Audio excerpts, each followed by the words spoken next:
me. I've gotten wild requests over the years, and I do try to A, have fun with it, and B, help people out. Guess you know the Zoom number already.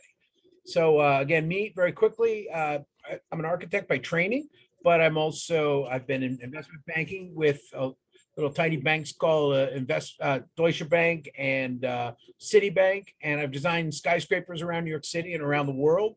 There's an example of one in Park Avenue, and I was just looking at one recently in the skyline of Shanghai that I helped design. Again, I've been a teacher here in several universities in New York as a adjunct professor, and as well as a guest lecturer and a guest chair professor at a university in China as well, before things got a little weird. Of course, hoping, like we always as the song goes, you got to have high hopes for a living.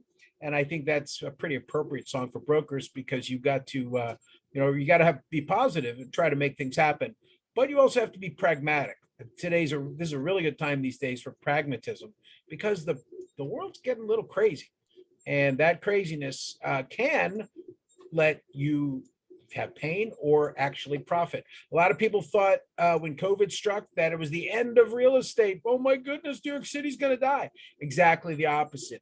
3 of the best quarters in New York City history happened in the last year and a half. Is it slowing down now? Yes. What's the next phase? Maybe we're going to go into a foreclosure phase, and thousands of properties are going to be put up. One of the key elements in markets is called the clearing mechanism. A lot of people have overpaid, might have overpaid. And the way that fixes is when the prices get adjusted, and maybe the price gets a haircut of 30-40%. And that will let the property move forward. I recently put up a property in one of the other classes. It had been sold for a 50% discount. It had a little problem. It had been the owners. It went from $50 million to $25 million for sale. The problem was that it had been the property of one Jeffrey Epstein. And so you can imagine the challenge in marketing a property like that. Of course, you'll have lots of challenges in properties. If you're real lucky, you'll get lots of properties that'll show up, sign the exclusive listing agreement, put it on the list, bam, somebody buys it, you're good to go. That's not always going to be the case, though. So you do have to be resilient and really, look to find ways to get deals done. Again, my solution, for instance, is to try to find the highest and best use for clients. Your solution might be to perhaps do relocations for people. I don't care about me. Let's move to the next slide. Oh, most importantly, attendance. As you know, we have 3 codes in the course of a night. What you're going to do is you are going to write these codes down. No, you're not supposed to put them in the chat. You're going to write the codes down. At the end of the night, you're going to send the 3 codes you're given to slcconference@verizon.net. This is the way we help New York State verify your attendance. And I also do that by the chat box. So all you people coming in, as I said before, make sure you put your name in the chat so I can get you. Be forewarned, I don't follow the chat very well. The reason is I got so much going on my screen. It's tough to follow chat while people are coming in and out the whole night. So if you have a question, and just turn on your mic. While we do the class most of the time with the mics off. You are more than welcome at any time to come up with some smart, snarky comment, wise ass thought, spur of the moment thought, or some brilliant observation from your experience. I want to hear it all. Okay, let's keep moving. So AA, first code. Of course, the class itself, 20 sections, 75 to 80 hours. It is basically a mini MBA. And I've taught, in fact, many of these slides are actually from my MBA lectures that I've given here and in China, because real estate is a very advanced program. Yes, you've got a 75-hour class to pass a test to read a book, but the 75-hour class assumes that you've got some brains behind it and you've got a lot of drive to continue learning. If that's not true, you're probably in the wrong business. Make it perfectly clear. Some of the smartest people in the world are in this business. This is a business where you can make 5 years income in one day. Okay. And because of that, you get a lot of good, bad, ugly, corrupt, evil, you know what's that will do literally anything to make a deal. And the only way you're going to beat that in the long run is either as the famous line from the movie goes, you either have to be smarter first or cheat, as the famous line from my one of my favorite movies, Margin Call, goes. Of course, these sections do cover a lot of different topics: legal, construction, real estate strategy, investment strategy, tax strategy. All of these roll into a very complex profession. And guess what? One of the reasons why I teach this class is I am always learning, which is why I also love your feedback. I got 30 plus years in this business. I have seen some pretty amazing things. But I am always constantly being surprised at different people's different ways of looking at things. So please bring your attitudes and your perspectives and we'll kick butt. Why does New York State give you a license? What's a license? What the heck is this? Oh, it's a piece of paper. No, it's a promise that you make to the state, Department of State, that you are going to be providing fair and informed competition without bias or favor, but with proper procedure and rules so that your clients can benefit from it. You're actually there. I believe New York State licenses are issued in many things. I'm an architect as well. I teach home inspection, and all of these, with these, you want to think about the state as requiring you to think about the health, safety, and welfare of citizens, residents, occupants, guests, visitors, tourists, you name it, and how they work. Now, in particular in real estate, you have a special duty to 1 to 3 family properties. These are considered homestead properties, and generally they have a higher standard of care. You have to really be careful what you say. Loans are different for 1 to 3 family houses. But again, once you become more sophisticated, let's say you're buying, I just was trading emails with a guy with a 5 family unit in the Bronx, and he thought it was a 6. I said, no, it's a 5. So given that, you need to think about the investor versus homeowner perspective on real estate. Quick intros in the class. Anybody want to say hi? Introduce yourselves. Real quick, I am a name, neighborhood, and a real estate fact is what I ask. Brian Winter, Rego Park, and one real estate fact is COVID hit retail and office and hospitality in the area, but not residential. So that's a quick observation on real estate. How about you guys? Anybody want to give me a little spiel? Where are you from? Once. This is your chance to pitch out to other people in the class. Okay. Once, twice, gone. Of course, why own real estate? This is an important question. You know, do you have an answer for it? Why would anybody want to own? Interest rates are going to the moon. The world is ending. What are they saying? We're all going to starve. The New World Order is coming. I'm facetious about all that. The point is, there was always something in all of history. The world was always going to end. There was always going to be some evil force over the horizon that was going to destroy your life and change you.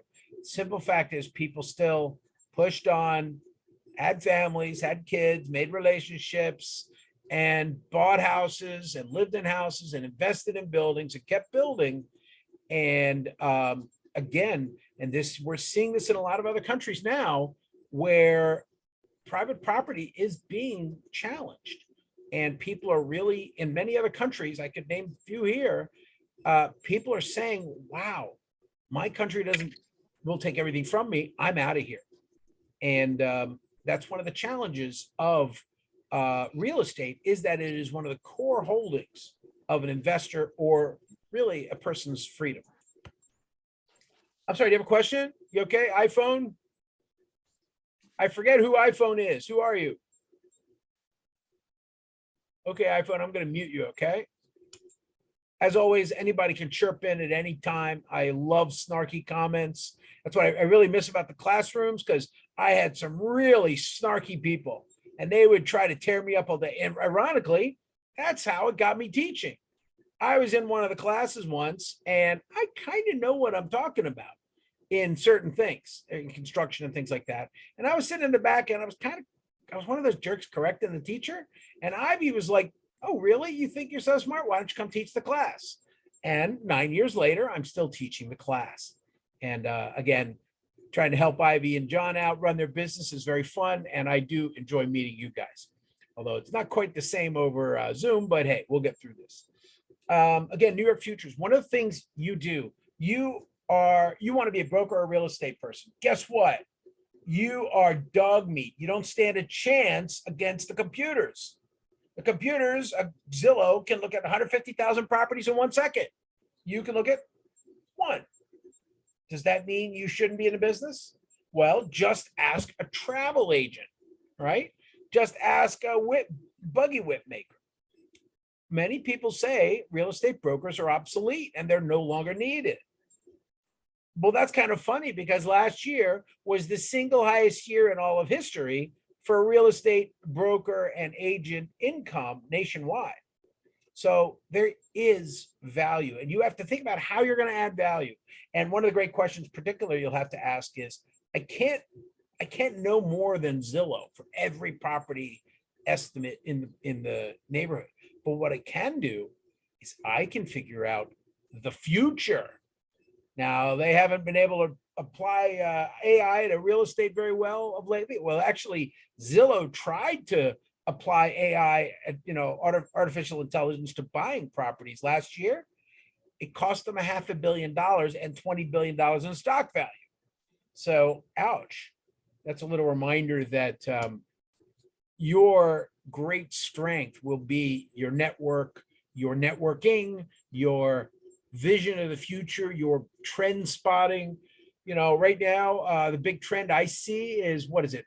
Massage parlors, Japanese grocery stores, ice cream stores, and COVID stores, right? I guess all those COVID tents are going to have to move indoors.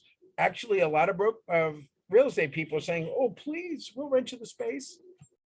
Hopefully, of course, by the way, if you don't know, in the next couple of weeks, we're not going to worry about COVID anymore. We get to worry about polio. Yes, not only monkeypox, but polio is making a comeback. So who knows? Maybe the medical spaces will be the really good things, or maybe people will bug out of New York City again. I got to tell you, polio don't play. So if they release a new version of polio on us, I'm toast. Well, a lot of people said that 2 years ago, and now they're crawling back to the city. Good news is real estate, residential rentals are to the moon in New York City right now, but it's not necessarily from demand. It's two things. One, insanely bored teenagers that have become young adults that are desperate for a little excitement, so they're moving to New York City.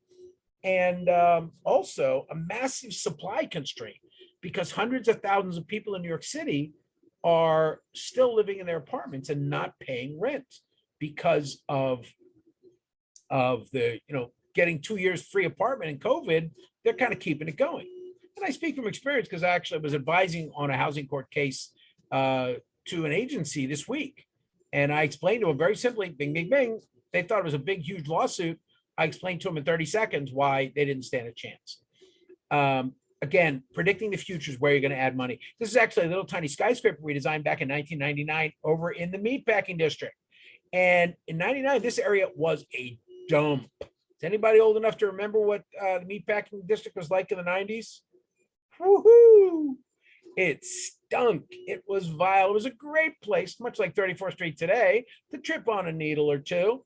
And it was pretty intense. But these guys said, "Hey, do me a favor, give us a design for a hotel. Build a really fancy hotel over in the meatpacking district." And we were like, "Are you crazy?" Well, they didn't. We gave them a zoning analysis and a basic design. They ended up going with another architect's design, but they kept our basic partie, our main idea, and the Gansevoort Hotel was built. At the time, this was one of the hottest hotels in New York City. I was just down in the meatpacking district this morning, actually, looking at a client site, and that area is hopping.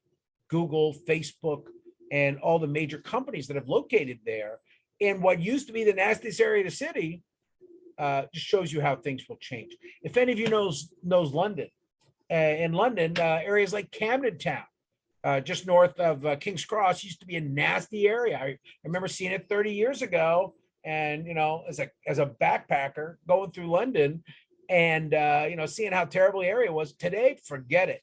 Google, Facebook, super fancy office spaces, which people are actually, a few people actually go to. London, unfortunately, is mostly empty right now, which again, given a polio threat this morning, that wouldn't be inappropriate.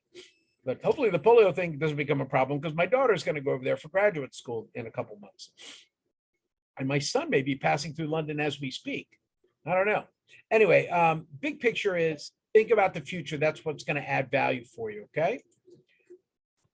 And again, quick reminder, stats going out there, pending home sales. If you don't know, interest rates have gone to the moon, which means pending home sales are going to the crater.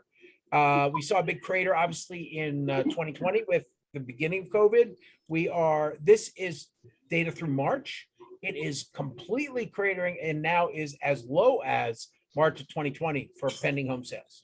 So raising interest rates from 3 to 7% means your $1,600 a month payment in March or in January of this year. Go back to, let's say maybe here. In January of 2022, your payment was $1,600. Today, only 5 months later, your payment is $2,500. So between 3 and 7%, your payment actually goes up about 40%. That is going to have a huge impact. So you need to find the motivated buyers. What's going on? Nest returners, 2021, 2022, we saw a lot of people go home. A lot of those people in the last year have come back out and they've come to New York City again. Yay, lots of young people with a little money running around. Feel free to spend your money and then, I don't know, get a job. That is a trend. We're looking at major social trends. That is going to be affecting brokerage. There's more demand for larger apartments. It's a catch-22. New York City is about to put a lot of hotels online as micro apartments. At the same time, they are seeing a demand for 3 bedrooms, as a lot of people do shares, and some families are venturing back into the city. I raised my kids in the city, and good and bad, a little bit of both, but I do know they're pretty much ready for anything in the world. Of course, as you can see, new home sales, definitely prices went up. In fact, I was reading today, the national average for homes just broke 400,000. This data says it actually happened a while ago, but home sales themselves have actually dropped off. They're coming back, but they're still nothing like they were 15 years ago. Guys, if you weren't around 15 years ago, it was a madhouse. Build, buy. People were running. I remember going to open houses. People were running between open houses. It was crazy. Again, housing starts, same challenge. This is a little fresh data, not data. Also, when we think about real estate transactions, one of the things we're going to talk about tonight is things like liens. A lot of people, sadly, a lot of banks are gearing up to do massive foreclosures. On the bank lending side, just today, JP Morgan just fired 1,000 people. If any of you 1,000 are in the class tonight, my condolences. But believe me, I've seen a lot of ups and downs in the investment banking, and they do go and fire. But again, lien sales, what these are, is again, when people do owe money, the liens can be auctioned off. And these are mostly, this chart here is actually city liens. And we'll talk about these in a little while. Again, a quick reminder of New York State's density of population. Yes, New York City is super dense, but much of New York State is suburban, exurban wilderness. And that'll give you a perspective on, as we thought the construction class, we think about the different things we might see in building types. Can you, as a broker or as a salesperson, get an exclusive listing up in Plattsburgh? Sure, why not? Might be a little hard to go back and forth, but hey, with Zoom these days, you can do anything. In fact, completely virtual real estate went to the moon in the last couple of years. But today there is some value in the high touch.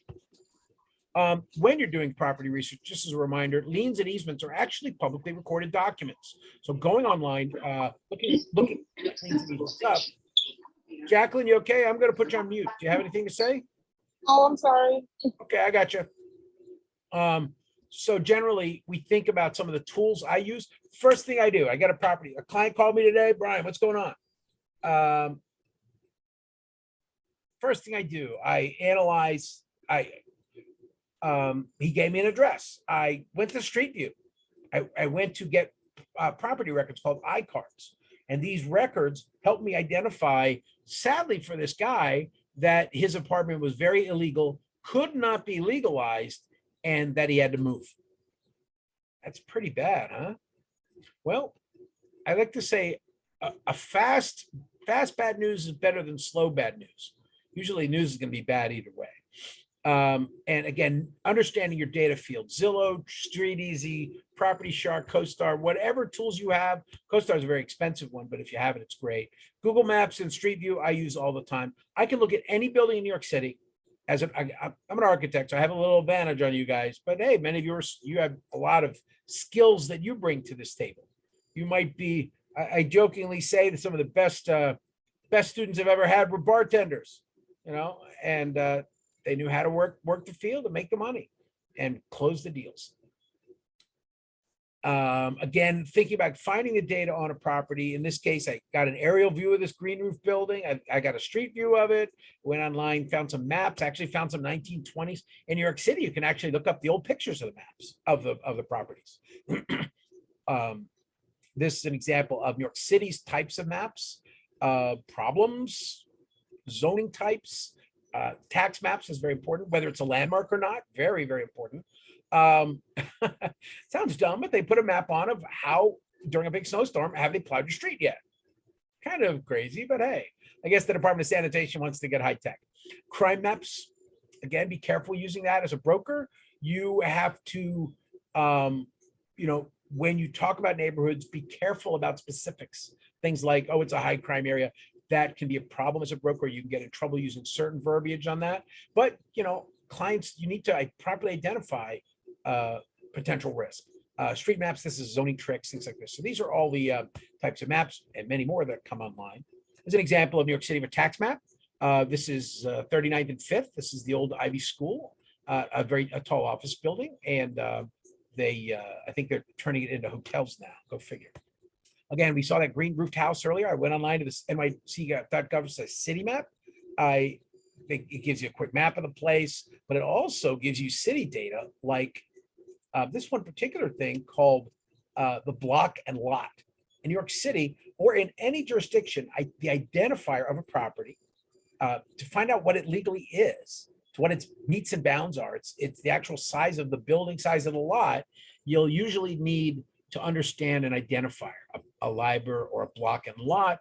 And not just, sometimes they won't, databases won't take the address. In fact, the block and lot in real estate is the blockchain. I had a great debate. I went and helped a lady on Friday to not worry about an installation of an air conditioning system. And when I was talking to her, I found out, of course, she is a world-renowned expert on crypto. Yes, a lady's a crypto chick. I'm just kidding. But in that, I explained to her, she's like, blockchain this, blockchain that. I said, forget it.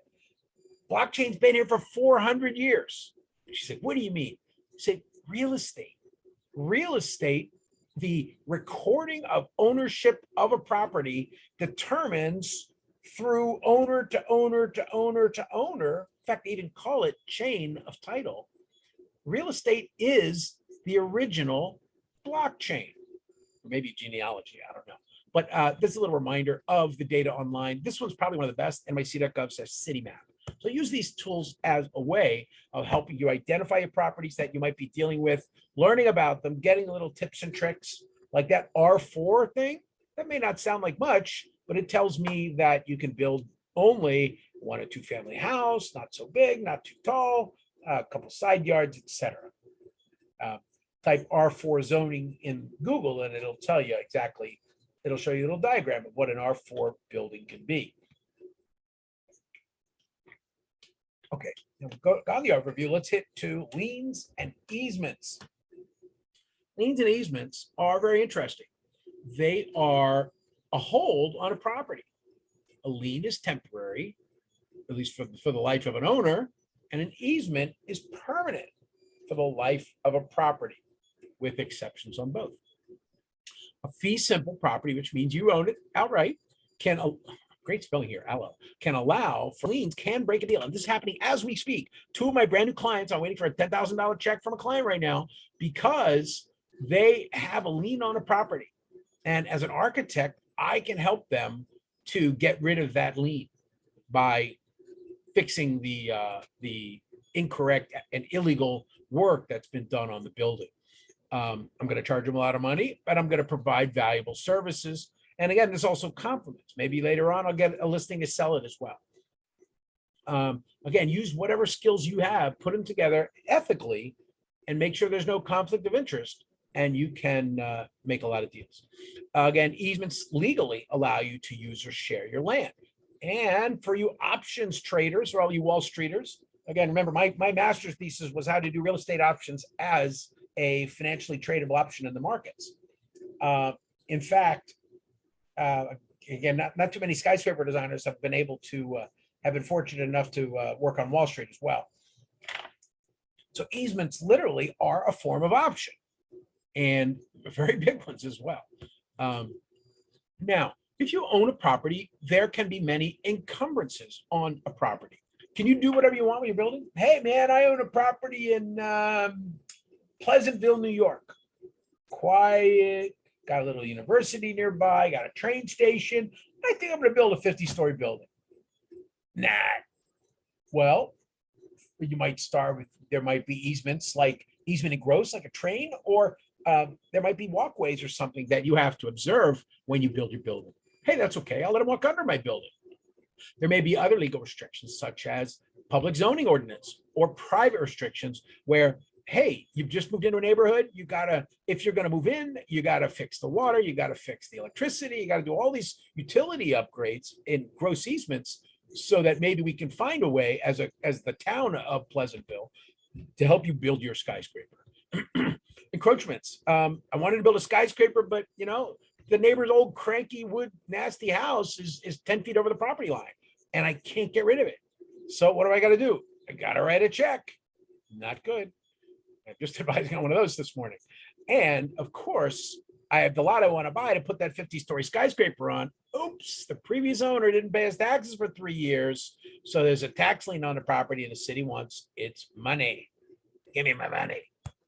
Or as the famous movie line, some of you might remember, $2, give me my money. Old weird movie from the 80s. Okay, properties can have encumbrances. Yes, you own the property, but somebody has control of your property. There's an example where Mr. Smith and Mr. Snyder have 2 lots. Well, Mr. Smith, 50 years ago, gave Mr. Snyder's, the previous owner of Mr. Snyder's lot, $10,000. And he said, you cannot, he wrote down and recorded with the city in an easement that is recorded right next to the mortgage, right next to the deed of the property. And he said, you cannot build anything that blocks this view. In fact, in the next iteration, that easement actually is written into the deed of Mr. Snyder's and Mr. Smith's lot. So example, this view easement or scenic easement would be written into the deeds. And I check this all the time. Sadly, I just lost a big court case, or my client lost a court case because I gave them the bad news. They had some windows. They thought they had an implied easement. And I told them, nope, if the easement is not recorded, it doesn't exist. But it's my window. You're blocking my view, building a 50-story building in front of my window. Yep. And not only am I going to block your window, but you have to pay up to block your window up. That's the kind of stuff you might be up against. Again, encumbrances can be things like not only government zoning limits on size, but you may be a member of a community where everybody agrees to be not too small or not too big of a building. But mineral rights, that sounds crazy, but really, New York State has got a lot of mineral rights. Believe it or not, there was the very first asbestos mine in the United States. Staten Island. Where else? Of course, Staten Island. The easement rights, this might where you might sell things like this scenic easement or any other rights that are limiting the use of a property. Mineral rights, again, I use the example of oil. you may not realize that we have Saudi Arabia under New York State. I'm not kidding, guys. We literally have an equivalent of natural gas and oil. No, we're not allowed to drill it. No, we're not allowed to mine it. That's for another day. Underneath New York State, it's called the Marcellus and Utica shales. And in that shale rock is literally, in fact, this Pennsylvania near the New York border was the first place in the world where they drilled for oil. 1859, they were drilling oil wells in, how appropriate, the town of Petroleum, Pennsylvania. That's where oil was discovered. Standard Oil, which is now Exxon today, was originally, the Rockefellers originally were based in Cleveland, Ohio, the great and massively upcoming city of Cleveland. Again, how things change. If anybody's been to Cleveland, it is very, very, I gotta say, it's upsetting. It's to watch a great city die is painful. And unfortunately, we've had a lot of them. Liens. Okay, let's talk about these liens. You have the right, and sometimes you don't have the right. Sometimes the government has the right to put a lien on you. You voluntarily can let somebody put a lien on your property. How about a mortgage? Hey, you give me money so I can buy the house. I own the property, but you have a lien on the property in the form of a mortgage. That's voluntary. Involuntary would be if a court says, bam, we're putting a lien on your property. It could be, any lien could be general or specific. We'll go through this in more detail. A general would mean it's on all your property. Specific might be that it's only on your car or only on your house. You don't pay the bills on your house? Okay. After a year or three, they'll probably evict you and you'll lose the house. But you can keep your money, you can keep your car, etc. Unless you declare bankruptcy. And then, of course, what is the lien against? If it's general, it's on your personal and your real property. Of course, real property is anything that's attached to the ground. Voluntary. Again, voluntary occurs when an individual consents to place a security against himself or his property. Good examples. Hi, I signed a loan. I promised the bank I'd pay the loan back. Okay, student loans. I'm co-signing another $60,000, $70,000 in loans for my daughter. Yeah, real happy about that. I'm in about 100 on my son, so go figure. But hey, that's the nature of being a dad. Voluntary liens. I agree to put a lien on myself. Alternatively, I might have a mortgage and I'll voluntarily put a lien on my property. Involuntary liens, however, involuntary are liens ordered by court or by statute, like taxes. The tax statute says you got to pay your taxes. And if you don't pay your taxes, a lien will be placed on your property. They don't really have to go to court to do it. They just send a spreadsheet and the liens are placed on your properties. Again, involuntary liens usually require a legal proceeding in which a creditor places a claim. You didn't pay your workers, you didn't pay the tax man, etc. Specific and general, as I said, general is on all assets of a debtor. Specific is just a car or just a house. Okay. General liens can be on the house and the furniture and all the other stuff. Why would they do that? Again, these cannot be agreed on. Well, I guess in many ways, the student loan is kind of a general lien, but this usually has to be ordered by the court. The court has to get involved if they're going to, start taking your furniture and, confiscating your bank accounts. Well, unfortunately, they're doing that all the time now anyway. General liens can have many forms. Involuntary liens voluntary liens are when you want to put it on. General liens are involuntary most of the time. Again, a judgment lien, that's when a court is involved. Liz pendants, estate, inheritance taxes, deceased person's debt, corporate franchise, and income tax. Let's take a look. Judgment liens. Again, this is a court decree resulting from a lawsuit. Oh, there we go, guys. Fresh off the 3D printer, one brand new skyscraper. I print while I draw. These are my business cards, by the way. Oh, as a quick reminder, on Friday, you are all going to be salespeople and or brokers, in which case there is at the Hilton, the New York Small Business Expo. You may or may not want to go to it. It may have some value to you. I generally say any opportunity to network you can get, you should take. So it's a freebie. The New York Small Business Expo is on Friday, the 24th at the Hilton. Go online, put in New York Small Business Expo. It'll probably come up. You put your name in and then you show up and you might learn something as you walk around with 5,000 or 10,000 other people. Hopefully you're passing out business cards. And I've gotten some pretty good leads from these events. Okay, back to judgment liens. court decree resulting from a lawsuit. A judge, these poor judges, they must be bored to tears. Okay, this guy didn't pay his bill. Bam. Put a lien on the property and on the person. Dude, shut up and pay. Why does the court do that? Because we want to have that oversight of the courts. Because people might make false claims. Dude, you owe me money. I'm emperor of the world. I get all your assets. That's where the court gets in and says, no, you need psychiatric care. Again, court judgment liens can also be placed in other states where they'll put a notice of the lien. Now, also, if you don't pay, the creditor will execute the judgment. We'll talk about foreclosures in a minute, and they will have the property seized as collateral to pay off a loan or a punishment or something. One example of that would be a proceeds from a sheriff's sale used to satisfy a debt. I was in the Department of Records one day, and it was kind of funny. And a very famous rapper, which I will not name, his apartment was being seized by the city for non-payment of taxes. And it was right up on the board, and I kind of felt bad for the guy. He was a rapper from years past, and maybe he hadn't made as many songs lately, but he was on the list of properties to be auctioned that week. I didn't go to the auction, but somebody probably got a good deal at the auction as the city liquidated his apartment to pay a judgment lien.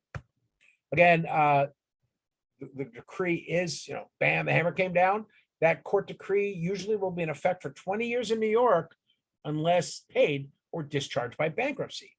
In bankruptcy, the bankruptcy judge will determine whether you still owe the money or not. Most of the time you won't. And if you don't, they can renew in different periods. They can extend a judgment lien to make sure you eventually pay. But even more important, if they say you owe $1 million, you got to pay 9% per year on that lien. 9% is a pretty good chunk of change. Even as interest rates and inflation goes up, it's pretty hard to get a financial instrument that's going to pay a 9% return. Of course, the judgment liens may also go one further, do what's called a writ of attachment. And that writ of attachment says that asset is attached to pay a lien, and therefore they basically confiscate it. Okay. In very common in real estate, you want to look for things in real estate listings on places like Zillow or foreclosure.com. You may want to scan for things like a lis pendens. Lis pendens is a good old Latin phrase, which means lis pendens. I don't know. I should work on my Latin someday. Oops, but I don't care. Lis pendens basically means that litigation is pending.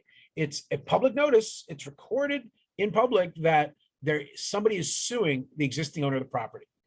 Now, that's a lien that's being put on a property. The court approves it. In fact, just this weekend, I wrote a legal opinion for a court explaining why somebody's lien on my client's property was void.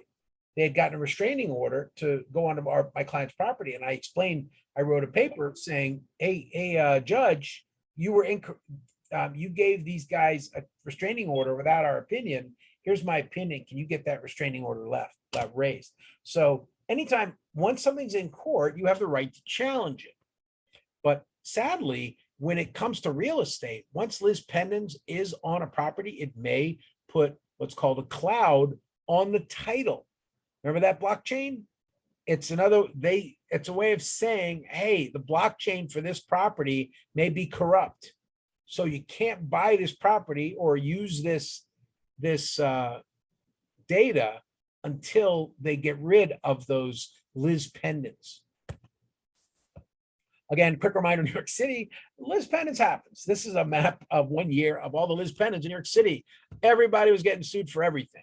This could range from a commercial dispute between a landlord and a tenant to people getting evicted because they didn't pay their rent, or any number of other challenges where somebody goes to court and says, hey, you didn't pay my bills, pay up, or you owe me money, or you hurt me, and therefore I'm suing you. Again, a legal notice that a lawsuit is pending. And of course, that's important because lawsuits can take years these days, affecting title or possession of a property. So I'm suing and I'm saying you owe me $10 million and I want to take your property. You give your early opinion to the judge. The judge says, there's something here. Let's hold that property up from being sold while you go through your court.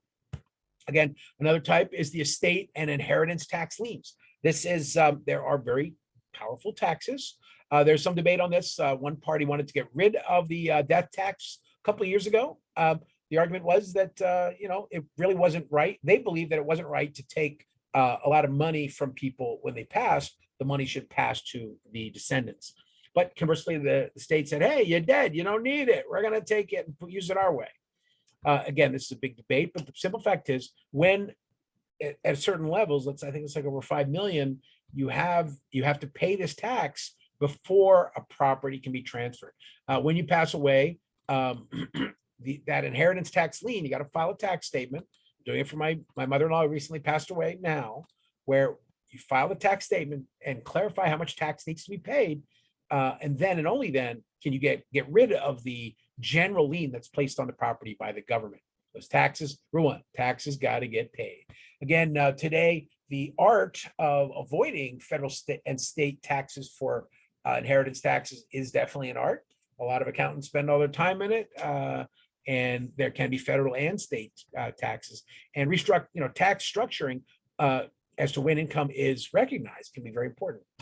I've got several large checks from clients in my pocket right now, but because some of the services I need to do them are going to be done next year or next month, I'm waiting till July 1st to recognize that revenue.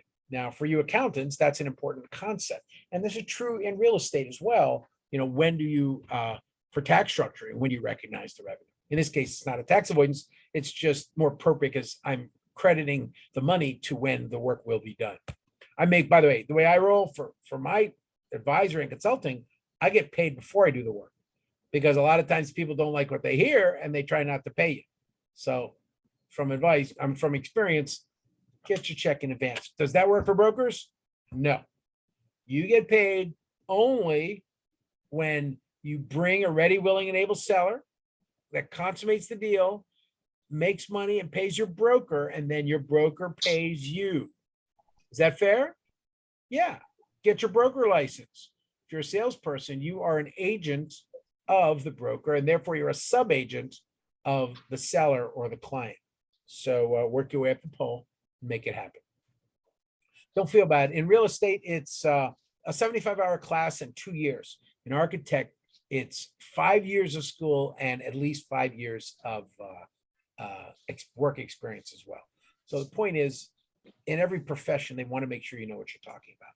So deceased person's debt, another type of debt you might have is corporate franchise taxes.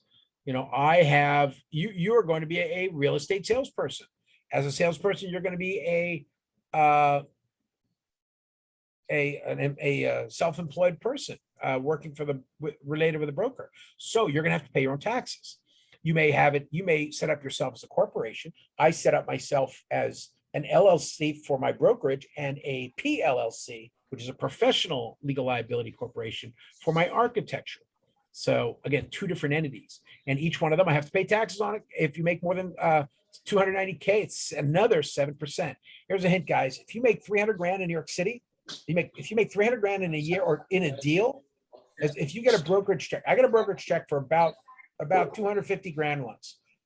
Because of these corporate taxes, the double Social Security tax and the regular taxes, I was paying 65% of every cumulative or every dollar after 200,000 in taxes. Yeah.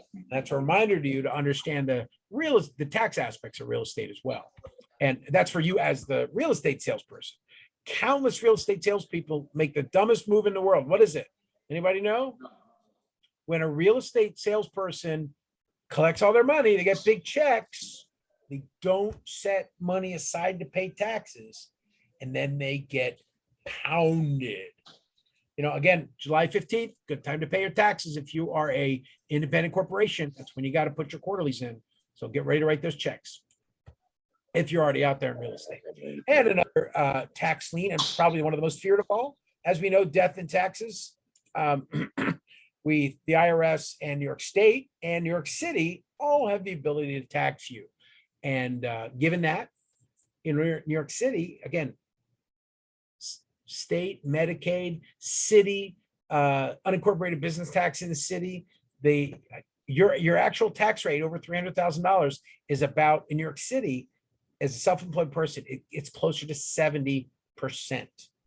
So you better watch out, making sure that you manage that money as it comes in. Like, why? Because income taxes or any of those taxes are, the government can put them on as a lien, and they're a general lien. So it's on everything you got, on your specific lien on your property, as well as a general lien on all your assets. So don't get caught with all that gold hidden under your mattress. That's what I forgot to do today. I was going to go buy about $1,000 worth of silver. Now I'll do that tomorrow. So again, specific liens. We've talked about general liens. Those are the powerful ones. Now we're jumping to specific liens. These are liens that are usually only on an asset. Usually, in our case, the real estate. Mortgage liens, real property tax liens, mechanic and materials liens, lis pendens we already talked about. And what are their effects on a title? Let's take a look. Specific liens. Again, you bought a house. There's a property tax lien on the house. There's a mortgage lien on the house. And if you didn't pay some of the workers on a site, there might be material liens as well. Property tax liens, again, they are put in by statute. You don't pay your taxes, bing, bing, bing. Automatically, they tell you what you're going to pay at the end of the year by statute. They go through a whole process to give you a chance to protest. And then at the end of the year, shut up and pay your taxes. And if you don't, the city can, and they used to a lot, take properties and put them for sale. You could buy 20, 30 years ago. I cry at some of the properties I could have bought for nothing. And today, of course, property prices are the moon. Are they going to be a year from now? I don't know. I'm actually kind of betting prices are going to go down, but transactions are not going to go down. People are going to come in, people are going to come out. But in New York City, at least, as we rethink the city, a lot of buildings are going to walk away from paying their property taxes. Hotels, for instance, are not going to want to pay hotel taxes anymore. They're going to convert themselves to apartments, and their taxes might change for the better. So again, property tax, again, as a specific lien, it's a lien only on the house. You don't pay a property tax. They take your house, but they don't take your ugly Elvis poster or handsome Elvis poster. I don't know. Property taxes usually have priority over all liens. Occasionally they'll let some things like mechanics liens take preference, but usually non-government liens are the priority of who gets paid first is by who puts the lien on first. A voluntary lien. I let you, oops, sorry. There we go. Mortgage liens. Like I said, I'm going to borrow the money to buy the house. I own the house now. I bought it, but you, the bank, have a lien on me. I'm a mortgage or a mortgagee. Okay, I give the bank a mortgage. The bank gives me cash, and they put a lien on my property. And I give them a promissory note that says I'll pay it back. Again, in a mortgage lien, if you don't pay, they will foreclose on you, and for non-payment, they've got to go to court. And when they go to court, they will do an involuntary taking of the property away from you. And of course, when we talk about different loans, some loans may be subordinate over other loans. Usually the first mortgage is one of the, after property taxes, the first mortgage has a pretty high priority. As we say, we see lots of pre-foreclosures. This was, I think this is 2016, so it was pre-COVID, but it's a reminder that a lot of people at any given time are in the process of being foreclosed. I got to say, sadly, a lot of new Americans came to, let's say, Brooklyn and Queens, and a lot of them got into houses easy in the last big cycle, but they weren't able to keep up the payments. And so South Jamaica, Queens, for instance, and Ozone Park, Queens, is literally the highest FHA loan foreclosure rate in the United States. So like at 25%. Again, the bank says, hey, you didn't pay your mortgage, you defaulted, we did our conference, you still didn't pay up. Now I'm going to execute the lien. I'm going to foreclose on the property. Again, foreclosures take interesting patterns, as you can see. Foreclosure.com, I'm actually going to buy a subscription to it because I think, again, I believe the market's going to be pretty erratic in the next year. And I also believe that understanding where the process is starting, where the pre-foreclosures are happening, where the lis pendens are in place before the pre-foreclosures, that's going to give me a market advantage as a broker, because I may want to get into those houses where people have a lot of equity. They may not have a lot of cash, and say, look, dude, you're going to lose your house.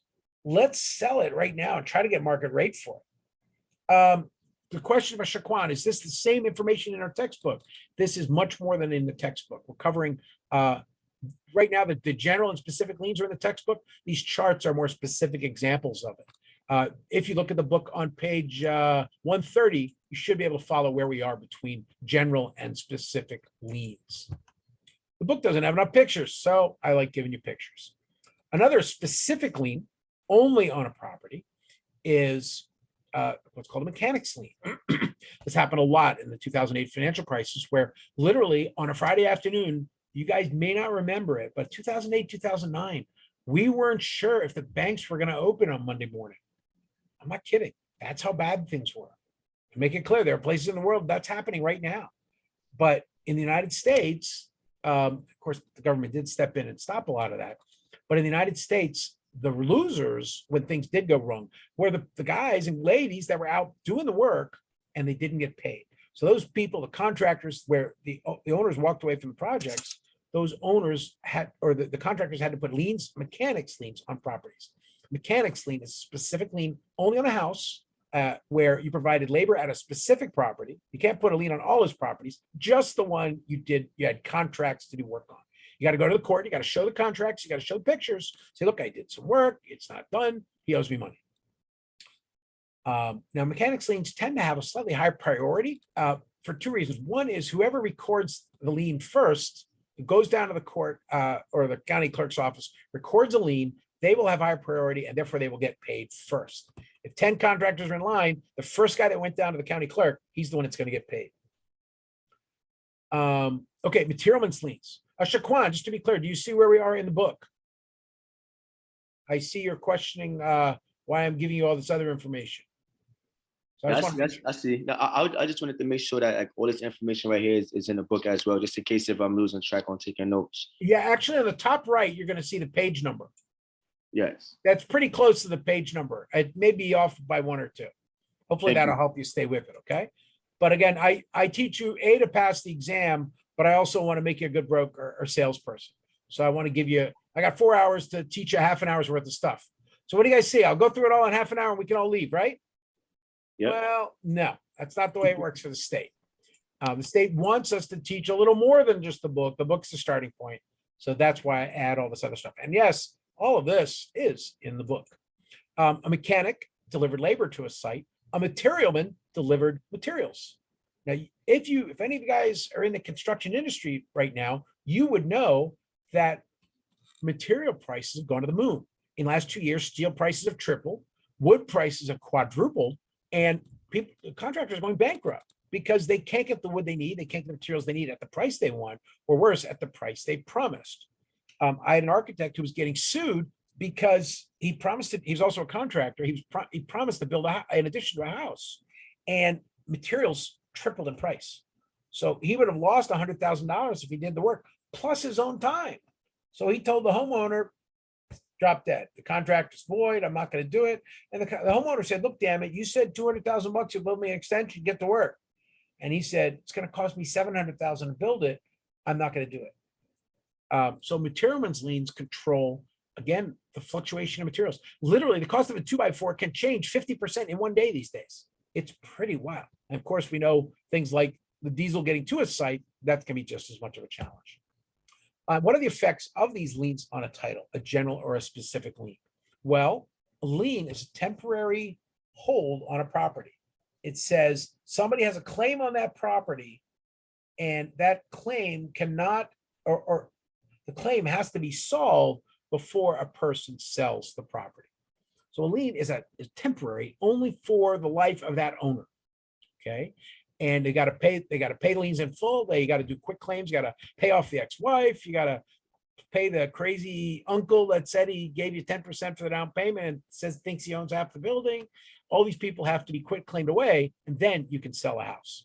And that's a big deal for you. Again, title companies usually do this research, but time and time again, I'm advising architects and brokers, go in and look at the liens on a property, look at the easements on a property before you try to sell it. Priority of liens. As I said, 10 contractors have a problem with this house. Okay. Well, those 10 contractors had to line up first. The first one of the courthouse or the county clerk, he recorded the 50,000 bucks he's owed in wood, and then he'll be the first one paid. Okay. Now, often you might get a foreclosure sale because of who gets paid first is property taxes. You got it, death and taxes. So after the property tax is paid, then the first mortgage, then the subordinate second mortgage is paid. Then way down here, there's a $3,000 judgment on the property. But because we went foreclosure, this guy with the carpenter with a materialman's judgment, he may not get, there may not be any money left when it comes to paying his $3,000 judgment. So usually he's the one that goes in on a Saturday night and burns the building down. No, you didn't hear that. Believe it or not, that's actually a pretty common occurrence in the construction trades. One of the best ones I ever saw was a owner that didn't pay his sprinkler company. Although I'm not accusing anybody, but the day before the building, it was a 30-story building in Miami. The day before the building was going to open, or the weekend before, on somewhere between Friday and Monday morning when it was going to open, surprise, surprise, the water was turned on the 30th floor. And for 3 days, water was pouring down the core of the building. Yeah, again, that's a criminal act by the person who did it.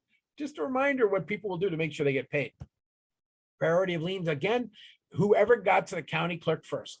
Mechanics and materialman's liens usually will have a priority over other types of secondary liens. Taxes first, mortgages second, and then third will be labor liens. Often mechanics and materialman's liens are the workers' salaries. So, if the bank doesn't get paid, well, maybe, or the third loan doesn't get paid, well, maybe the bank won't have as much profit. But if the workers don't get paid, they might not be able to feed their families. And we talk about the different layers of a payment, and that is called subordination. For instance, the first mortgage, that has the highest priority. It is subordinated by taxes. If money's due, if they foreclose this house, the taxes get paid first, then the mortgage, and then maybe the second mortgage, which was taken out to set up some of the special additions on the house, and then those material. Again, it's the subordination will be allowed. Sometimes, like a building like this, for instance, let's say the bank lent this guy $100,000 and to build this house. Well, the guy ran out of money and went to declare bankruptcy. The bank has the house back. So the bank is like, I don't want a house. I'm not a contractor. And the bank knows that if this house is left like this, it's going to fall apart really fast. So a contractor comes along and says, look, I'll cut you a deal. I'll go in, I'll buy the property from you, and I will fix it up and sell it. But I need to borrow $50,000 to fix it up. The trick is I'm going to demand that my loan gets subordinated and put in front of the first mortgage, which you've already foreclosed on. So, but the good news is you owe 100 and I'm going to have 50 and I'm going to subordinate you. So I'm going to go ahead of you. I'm going to get paid 50 first. But here's the good news. I'm taking the 50, I'm fixing the house, and now the house is worth 500. So everybody wins. So if it's okay to let somebody subordinate you if the overall value is there. And again, buildings are depreciating assets. If you don't take care of them, if they're not taken care of, it would blow your mind how fast a home collapses. And I speak from experience. I probably ordered 100 buildings demolished. Again, subordination of loans. This is an example of a typical what's called a capital stack. For those of you who saw the movie The Big Short, you would recognize this as the Jenga. Well, the simple fact is, the guy up top, he may get paid first. Again, this is somewhat of the flow of capital, but different people will have different. If you need money for the project, the lenders try to jump in at the middle or at the top and try to say, I'm going to help you fix the problem you've got, but you got to give me very high priority in subordination. Because, for instance, if he doesn't give you the money, then that senior shareholder is going to get wiped out. So that senior shareholder is going to agree and let the mezzanine borrower come in and lend the property money. But if the mezzanine borrower's money helps to fix the property, then everybody's going to win. And that's why the shareholder may want to allow a mezzanine borrower to subordinate him. Other types of encumbrances, again, there are, when you have a property, you can put limits on it. A limit might be an HOA agreement where a homeowners association says, if they are temporary, they have to be paid before title's done. Another thing that may occur is there may be exceptions and reservations. Now, when it's written into a deed, there may be things like deed restrictions or easements on a property that can impact the value. For instance, one example of this is landmarks. In New York City, if your building is landmarked, you may not be able to. I know a guy in Tribeca his building got landmarked. He has a 4-story crappy building, but it was in a landmark district. Now he was about to tear it down and build a 25-story hotel. And because it's landmarked, he now can't do that. He's not real happy. Again, easements won't go through that. Let's take a look. Liens are for the life of the owner. Easements are, for the most part, for the life of the property. This is a typical suburban lot. And, you know, when they built the lot and designed the subdivision, they had an area, for instance, in yellow, that through this yard, you know, that's the property line. But each side, they've dedicated some of the land to put sewer pipes. Not very exciting, but it's got to go somewhere.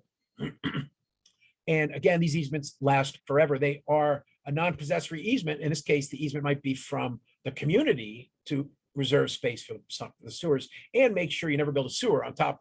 You never build a house on top of a sewer line because, of course, it would break. The easement owner, the owner of this easement maybe is the community board.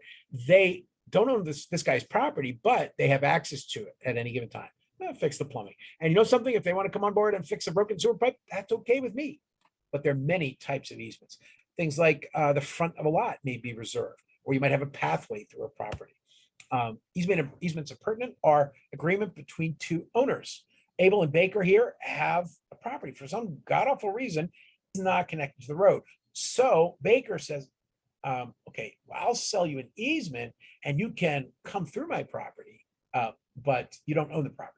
You pay me $3,000, I'll let you drive through anytime you want, but you can't park your car there and it's my property and I can use it too.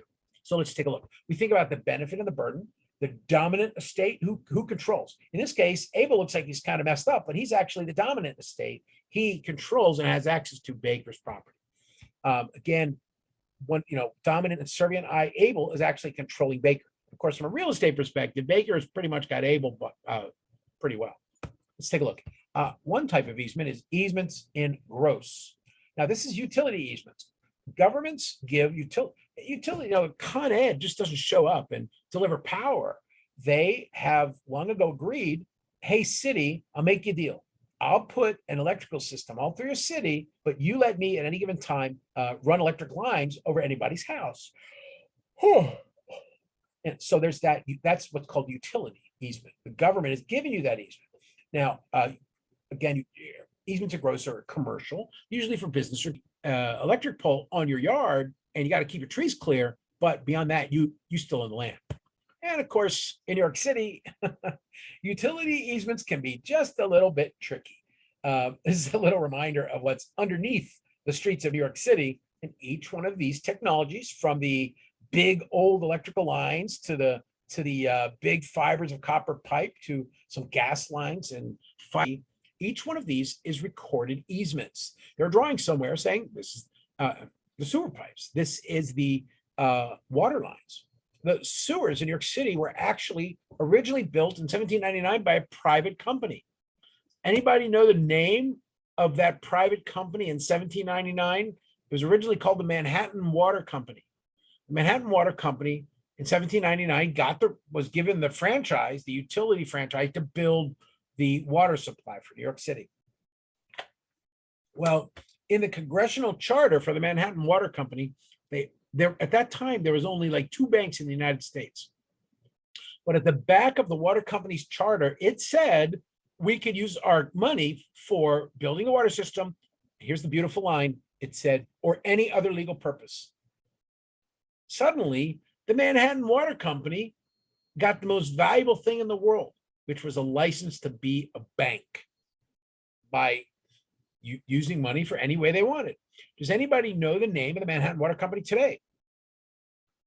Hint, it's run by Jamie Dimon. Yes, the Manhattan Water Company is now JP Morgan Chase. No kidding. Again, utilities, these are recorded easements, and they, again, looking at blockchain, these are recorded in, ad infinitum forever, and the records go back hundreds of years. I have drawings from the 1850s showing all the sewer lines in New York City. Not very exciting, but pretty important. Easements might include power lines. Would you like to have a power line running over your yard? Well, that would suck. Not only that, but they might actually, while the power line's running over your property, making it less valuable, they may also have a restriction on your property where you're not allowed to build within those that is actually dominant and you are servient and you are not allowed to build within that area. Of course, one of the most important easements in gross is train lines. And, when they bought the property, somebody comes along and runs a train track through their house. Anybody see the easements here? Well, if you guys know the history of New York City, you would know that Park Avenue, this is Park Avenue in the 60s, in the East 60s streets in 1930. Well, you can see the crappy cars going down. What you don't see is that Park Avenue is actually 60 feet below this car. This entire street from 40th to 96th Street is elevated, and the actual street is down below. But the easements are, while the city owns the streets, underneath the street is, of course, the easement in gross of the Metro North Railroad. And for you guys who know what's going on, you would also say, hey, Brittany, you'll also have the easement for the Long Island Railroad. Because if any of you guys are out on the island, you may not know this, but Long Island Railroad in the next year or so is about to come into Grand Central. So the railways are easements in gross granted by Congress, and those congressional grants are a very powerful easement. You cannot screw with the trains. You got to do what they say. Not only trains, but tunnels. This is Brooklyn. This is Court Street in Brooklyn, right? Believe it or not, 500 feet below Brooklyn, there is a water tunnel they just built. Well, water tunnels are pretty important, and the city wants, they actually very clearly define, this is the tax map of New York City, and they very clearly define the easement for the water tunnel that's 500 feet lower. You'll also see Gardens, a good chunk of Carroll Gardens has a very, very old easement from the 1880s from the city of Brooklyn, where in the city of Brooklyn, they recorded that in these streets, and these are very beautiful houses, the first 30 feet of your house is actually an easement. It's city land, but you're allowed to use it. So these people were really bummed one day. They figured they had these beautiful front yards, and then all of a sudden they're told, oh, sorry, dude, you don't own it. You cannot build in the first 30 feet. I had a guy, actually, I had to stop work. He had started building a big parking garage for his cars in the front of one of these lots. And I actually had to order stop work and prevent him from doing work because I had to enforce the easement on the guy. And of course, there's lots of types of easements. For instance, they plan for future wider roads. So they'll have an easement in some areas. This is big in Manhattan. Or they might have an easement for the subways running underneath. Anybody recognize that train? Well, this is one of the most famous easements in New York City. It's called the High Line. Well, in the 1920s, everybody got together and they said, we're so many people are getting killed down here on 10th Avenue. Tons and tons of people, like 1,200 people in 1 year, I believe, were killed because a train was running right down 10th Avenue. So all the engineers got together and they built, because there were lots of factories in what is now called the meatpacking district. So they had big, heavy trains that would come out of the Hudson Yards, and they would come up into the High Line. And from a train, they'd go and fill up with Nabisco cookies at what is now the Google building or Chelsea Market. And they'd go back out. But the trains died, but the easements did not. Again, easements are pertinent. The rail is a gross easement, but there may be just agreements between parties. And most importantly, it doesn't go away when you sell. A lien is temporary. An easement is usually permanent. It is an important term. It runs with the land. An easement runs with the land. Again, you have an easement. Easement of gross. The train is going to run right through your property. Are you mad about that? Yeah, you've lost a lot of property. Now, technically, it's still your property, but you can't go on it. So the railway is the dominant tenement. It control, you own the land, but it is dominant over you. In this case, the railway is dominant over this lot. In this case, over here, this house is the dominant tenement because it has the right to have a driveway through to the servient tenement, which is the front yard. Dominant, I can drive through your land, but it is affirmative, which means both sides can use it. Now, a train would be negative. The train is dominant over both of these lots. They're both servient to the train. He's dominant to this yard, but this guy's he's servient to the train. And the train also says you can't go on the train tracks other than to go to the other side of your property. So that would be negative, where I am restricting your use of your own property. Is that fair? Well, yeah, because at least in the 19th century, everybody would kill to have a train track running through their property because it added a lot of value. One more time, affirmative versus negative. A easement is affirmative. It runs with the land, okay? And again, this is an example of that driveway. It's dominant.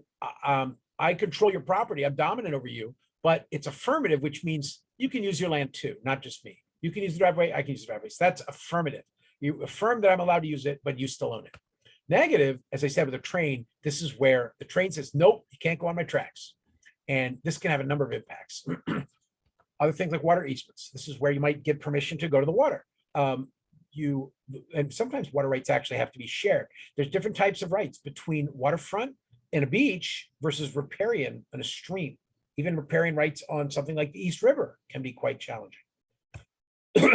Other types of easements and long-term restrictions might be something like an air rights deal. This guy bought air rights for this small building, transferred up to his building. He built a cantilevered out so he can build much more efficient apartments. Looks weird, but it's actually really smart from an architecture standpoint because it makes a much better apartment. And with that, this guy got paid a lot of money. This guy got the air rights. He is dominant over him, and he's negative because when this guy transferred his air rights, he can never use them again. So he's not allowed to build a building later on that blocks the windows. Again, these usually have to be bought or transacted to get a hold of them. And in New York City, these air rights are incredibly important. You never, as I said earlier, if you have a window and somebody built a skyscraper in front of it and they're allowed to, you have to have a specific easement for light and air. A quick example here in Europe, for instance, this is in England, they actually have a sign. You got to put a sign outside. If the window's there like prior to 1882, you put a sign and the other guy cannot build in front of your window. Conversely, in New York City, on the right, this is 36th and Broadway or 36th and 6th Avenue. This guy was about to build a really big building. And he gave notice to these two buildings and said, look, you don't have any easements. I'm going to block up all your windows. These guys got ticked. I don't know what happened, but the thought of losing 100 windows was probably not very exciting. When I told the owners they had to block up the windows, they thought I was crazy. But finally, I believe they bought this building because if you look at this building today, it's actually an empty lot. Other types of easements might be for egress going through a building. Well, this is within a house. We don't care about that, but you may occasionally find places through, let's say, the side of a house to get out. This is a good example of 25th Street, I believe, where, as you can see, these very old 1870s houses still have little tiny houses behind them in the same lot. And they actually are accessed by an easement in the house in front of it, where they're actually able to go down a tunnel to walk back to their house. This way today, and if it falls down, you can't rebuild it. So these old grandfather things are actually quite cherished in New York City because they're nice and quiet.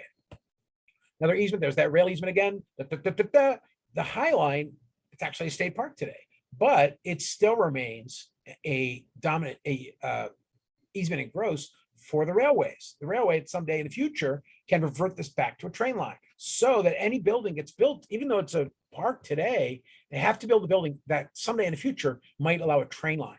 That again, the dominant is the rail, and the railway has control. It's using the space, but the residents of the hotel can walk down there, but the building itself has to keep open for the train. Again, there's a couple more views of the High Line, probably the best example of a dominant tenement of the train that goes underneath the building and through their lot. But hey, they worked around it. They solved the problem. Easements by necessity. This might be, for instance, there's a train area in Long Island City, by necessity intent or an intent, these people's yards in an emergency to get access to the trains. Easement by prescription. It's very common in things like beach communities where people pass over all the time to go to the beach. They've done it forever, so it becomes kind of prescriptive. And because they've done it repeatedly without permission, they more or less have permission to do it. Now, in New York City, down on the ground, you'll see these plaques everywhere indicating the property line. The property line is maybe 10 feet out from the building because the building has what's called a setback. But that area in front of the building is still private property. And they have to put these plaques so that nobody comes along and tries. A homeless person can sit outside a building and say, I didn't see a sign. And he'll say, oh, I want this building. And believe it or not, with adverse possession, they might be able to try to make a claim on a building, and that at the very least can put clout on the title of a building. Grant by reservation. This is an example where when these houses were built, they both needed a driveway, so they cut a deal. I'll give 4 feet, you give 4 feet, and we both can drive back to our legally required garages. Back in the day, you weren't allowed to park in the front yards. So each of these has an easement recorded, and these are really important to look up, saying, hey, I gave. It happens a lot where the owners, get ornery, and this guy intentionally blocked it. So this guy's car couldn't drive down the backyard. Whatever, personal property, personal problems, whatever, these guys were fighting. So this guy blocked their access to the easement. The easement's written in the thing, but he still denies it. So this guy actually has to go to court and sue this guy to make him take that stuff up and open up the easement. And very often they just kill the other guy, but we won't. Welcome to Brooklyn. Now, another type where you might limit how it's used. You might still own the property or you donate the property, but if you own the property, you put a conservation easement on it to say, I will never build skyscrapers on this land. I'm only doing it for Ducks Unlimited. And they are a nonprofit that buys or it accepts and receives conservation easements to, let's say, keep a property forever wild. And when they do that, yes, you still own your property, but you say that future owners will never be allowed to develop the property because of this easement. And clearly this is going to really crush the value of a property. But that's what the owner wanted when he took the money for the easement. You got to be careful with these. Of course, implication, he leased out the land for the windmills. So by implication, the windmill companies can drive on the land and make the repairs to maintain the windmills. You gave me the lease, so dude, sometimes I might have to go on your property to fix some stuff. Condemnation is another very big one in terms of actions by the state with police powers. Eminent domain is an example where this is probably a good example of a building I condemned. Why did I condemn it? Because it was a jerk? No, because it was really, really, really unsafe. If you didn't see this in one of the other classes, there's a building I had to order demolished in Bed-Stuy about 15 years ago. And you can kind of see why. The building was pretty dangerous. So I, again, as an officer of the city, I used police powers. I ordered the building demolished. It went down like nothing. And that's really scary because that was the only building I've ever run out of because it was so ready to collapse. But again, condemnation is a type of recorded court order or an emergency action without a court order that later on I had to go and justify to the court. Why did you order it torn down? Well, because it was a piece of crap and it was about to fall down. It was a public safety menace. So we had to take it down immediately. Other types of easement, again, easement or eminent domain, sometimes a little bit of both. The city will come along and say, hey, I got to take your land and I'm going to record easements against it. And you're going to get paid for the eminent domain, but then we'll also record easements. So this is an example of downtown Brooklyn. If anybody knows Cadman Plaza in downtown Brooklyn, you would know, excuse me, my old office is right at the pyramid on the bottom side. And of course, in 1935, they had tons of buildings out front, in front of Borough Hall. And they decided to get rid of all the buildings and turn the whole area into a big park. They were bored during the Depression and needed something for workers to do. So they tore down some nice buildings. In that, in 1938, as you can see here, they were creating, they eminent domain confiscated the land and put easements in for the elevated train tracks, the Ls in many parts of New York City. And there's some in some parts of the city today, there's still some elevated train tracks. Again, eminent domain, another power of the state. This is where New York State, rather than city, came in and said, train tracks, we have this easement and gross for the train tracks right here. So what we're going to do is we're going to tear down a lot of buildings for eminent domain. We're going to pay the owners of the buildings, buy the buildings from them, whether they like it or not. But if they don't like the price, then the court will tell them what the price is. They all went to court with eminent domain. In 2008, Atlantic Yards was underused area. There was actually a huge trench in cutting Brooklyn in half. It was really horrific. It literally divided the neighborhoods in half between Fort Greene and I guess Prospect Heights. And the deck, just like they did with Hudson Yards. And surprise, surprise, was it good? The government used the power to take the land. Was there public benefit? Absolutely. Barclays Center, when it opened in 2015, it actually became the second most profitable entertainment venue in the world. And it does pretty good today also. Again, and the real beauty of it, and the reason why they did the eminent domain, of course, was in this area, there's like 12 subway lines. As you can see by all the dots up here, plus the Long Island Railroad, there's a lot, and tons of buses. All the mass transit of New York City was focused on this site. So it was a dump area. They said, we're going to make it work. And they did. And today's Barclays Center is a good example where the government will come in, take your land for a bigger public purpose. Create a road, and they literally picked up the houses and moved them somewhere else and gave them another lot.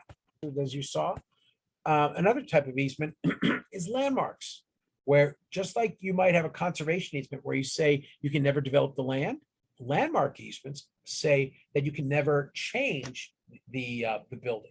In this case, a stable over on 38th Street, that's a famous landmark, Or over here on 2 Rector Place with a really cool building where it got landmarked and a facade easement. Other easements for historic preservation, things like the Cartier building. I walked past this the other day and kind of laughed. Mr. Cartier bought this amazing building for a string of pearls. Again, historic preservation easements. Another type of easement you might have is where's the property line on a party wall? The property line runs right between a wall that supports both sides of a building. So actually both sides own this building. So they share responsibility, they share costs. But they actually, when they built the building 150 years ago, this saved a lot of money because instead of having 2 separate walls, they made one wall and just used both sides of it. Now, easements, I explained, liens are temporary. They're only for the life of the owner. Easements are for the life of the property. Unless of course, you find a good reason to get rid of it. Again, if both sides agree on an easement and the city has no complaint, there might be zoning reasons there, that if everybody agrees, city and owners, then you can do a release of the lien and move on.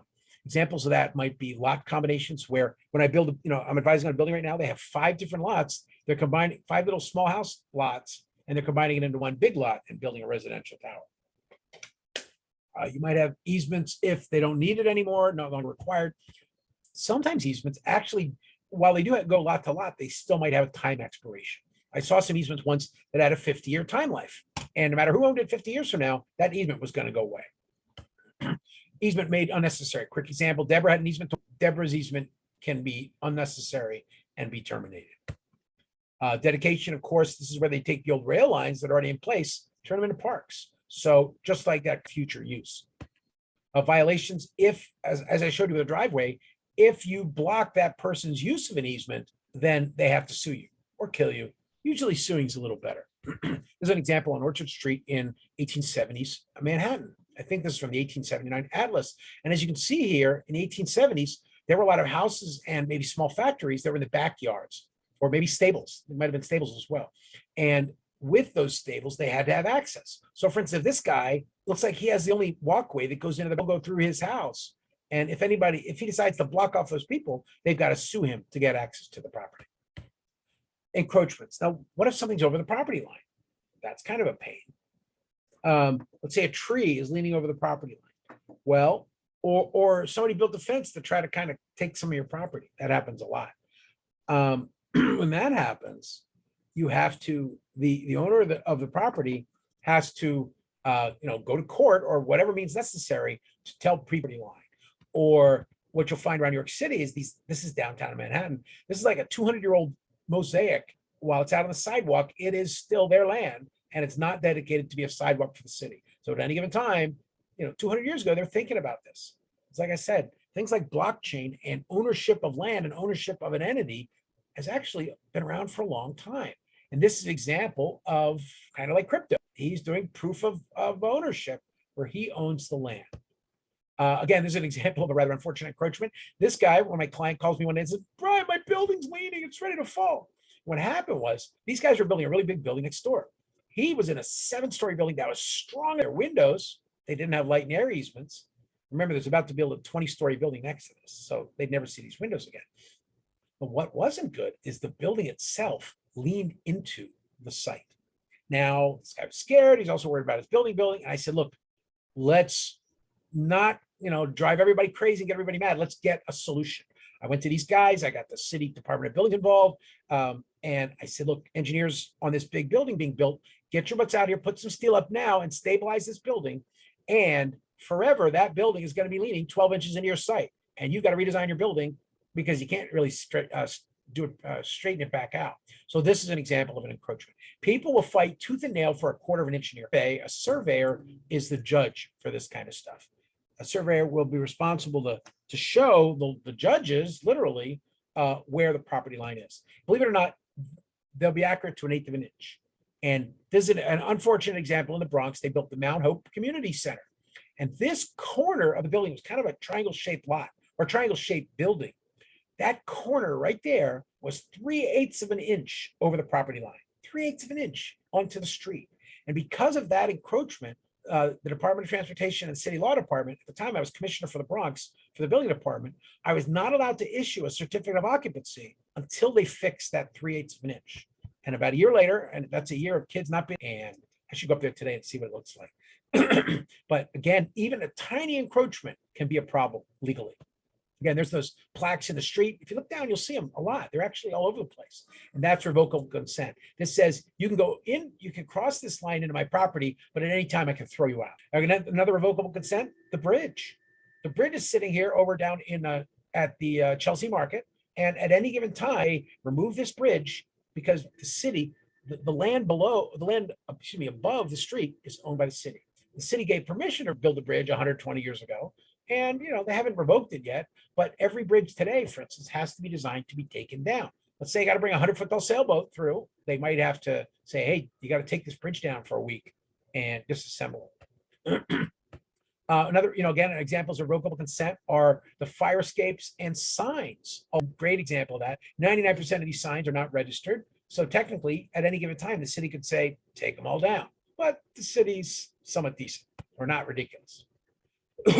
Another example of easements on a property might be inclusionary housing, where the government may, you're going to cut a deal when you build your building. The government says you can't build a building here at all unless you provide, it's called mandatory inclusionary housing. You have to provide 20 or 30% of apartments that the city will control as affordable housing. So that affordable housing has to be provided, and so it becomes an easement in your building. You've got to give those 20% of properties, but why would you build? The answer is you give 20% of the properties away, but you get to build 33% more. That kind of works. So that's an example of an easement in your property, but in the end, it's kind of a benefit. Profit, license, air rights, subsurface rights, water, and accession. Again, profit from the land. The farmer has the right to sell easements so he can make money from the guy who's doing a wind farm, or he can rights. This is where this is fracking setups in the middle of a town. License might be you would grant license temporarily so that a person can come on your property. This is actually what brokers do when they go onto the property of a house they're selling. They're getting temporary permission to go on the property to present it for sale. Air rights, again, I mentioned, I love these, where you might buy the future development rights for this, you're building a lot taller. Quick example of those, of course, everybody knows the movie Up, where the guy got surrounded by developers and just decided to sail away. Well, this is very unique to New York City, where you can actually transfer some of your building to somebody else. I advised on a deal down the street from my office where a guy, he's in the 3 comma club, so he ain't poor. It means he's a billionaire, literally. But he sold some of his grandfather had sold the air rights to the house like 50 years ago. Excuse me. And by selling those air rights, 50 years later, the grandson was trying to sell another part of the air rights, or he couldn't. Now, if he had been able to sell the whole air rights, he would have got about $100 million. But instead, he could only sell half of them, and he got about $14 million. Obviously, he wasn't hurting, but it was still a big, shows you how much those easements can have an impact. As I said, oil is big. We talk about the fracking and Marcellus shales, subsurface rights. Well, you can't frack. I do believe you can have oil down there. So those are rights that you might sell to an oil company to come drill your house. Probably, chances are the normal farmer doesn't know how to drill a 1,000-foot oil well. Again, water rights, of course, for farming. In this case, it's water rights as to who owns access to it. When you do own the land, you get everything on it. And example, this is the Trinity Farm down in Lower Manhattan. Believe it or not, this neighborhood is almost primarily owned by Trinity Real Estate.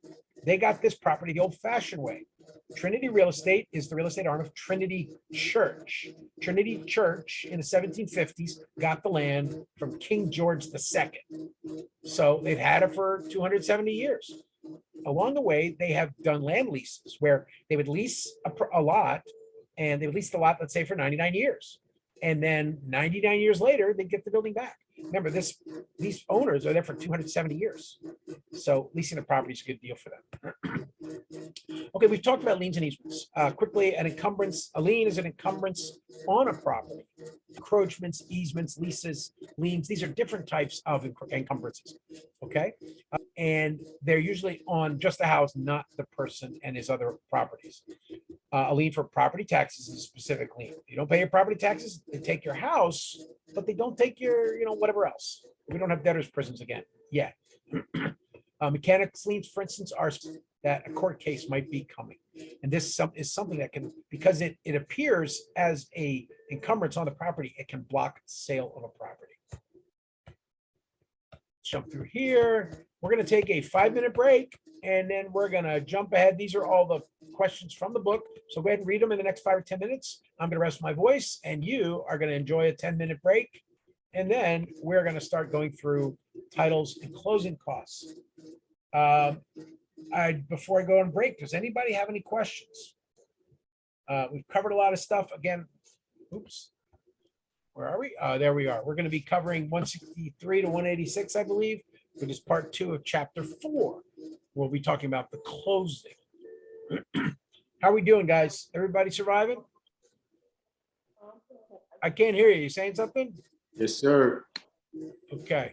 No questions. Hope you guys, hope I've taught you something so far. We're halfway there, a little more than halfway there. So let's take a 10-minute break and then we're back into battle.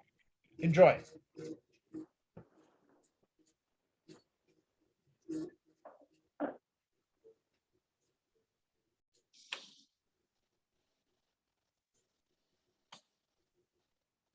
Did he give a code?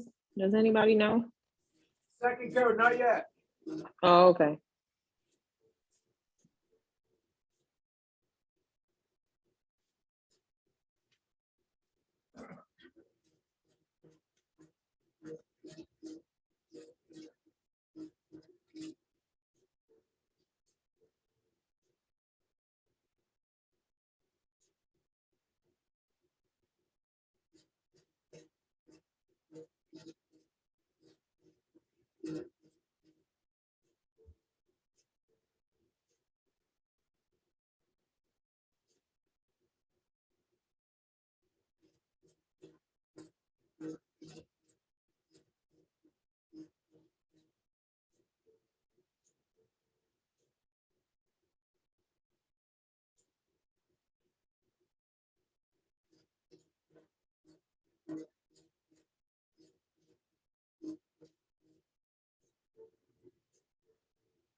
How's everybody doing? You guys surviving? I want you to, everybody put your name in the chat room again, please, okay? I need it a couple times because you're about to get your second code.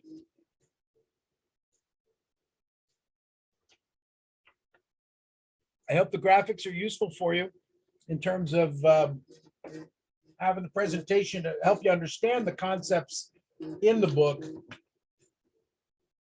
And as the gentleman pointed out, I usually give a lot more than in the book.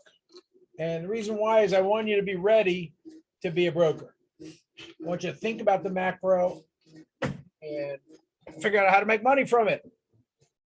Because that way, everybody wins. And again, if I just taught you, if I just read the book to you, you'd be bored to tears. So I do, as you probably noticed, my presentation outlines the book, but most importantly, it goes into some real world stuff that hopefully will add value for you. I've been blessed to really work with some amazing people, and I kind of consider it kind of my duty to spread the craziness and let you guys hear some of the crazy things I've seen as the things you'll see in your career. And hopefully you'll say, that's what crazy Brian had to deal with.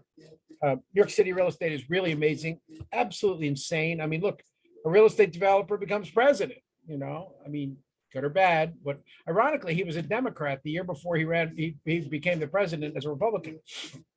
He actually just switched a year before. So that's a reminder of how the world does change quickly, and you've got to stay ahead of it. Right now, as we speak, the entire real estate market is going upside down. and you need to be following, knowing what the Case-Shiller index is and understanding how that's going to impact real estate you might be selling. I've got to tell a client that it might be time to drop the price on a property $500,000. Now, that's not what a client really likes to hear, but it really is the right thing to do for the property. Let's lock and load. Title, closing, and costs.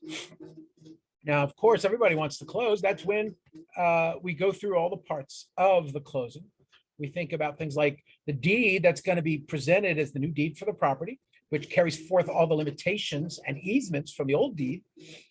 But first, before you get that new deed, you got to pay off all the old liens on a property. To get that deed, you might have a survey, and then you have to record it, just like your mortgage, down at the county clerk's office. One good reason for buying a property without a mortgage is you don't have the 2% mortgage recording fee. And surprise, surprise, everybody, there is code number 2. Everybody got code number 2 there? Please, Shaquan, there you go. Everybody, please put your name in the chat room again. You're not actually supposed to put, you're supposed to put your school code, not the double top secret code, code number 2. You're not supposed to put that in the chat, but that's okay. I want everybody to do well, and I hope you get some value. So code number 2 is BB. At the end of the night, you're going to send them by email to SLC conference. And don't worry, if you put your name in the chat, I've got you in the chat a couple of times. At the end of the night, I'll also be sending a spreadsheet to say you attended the class.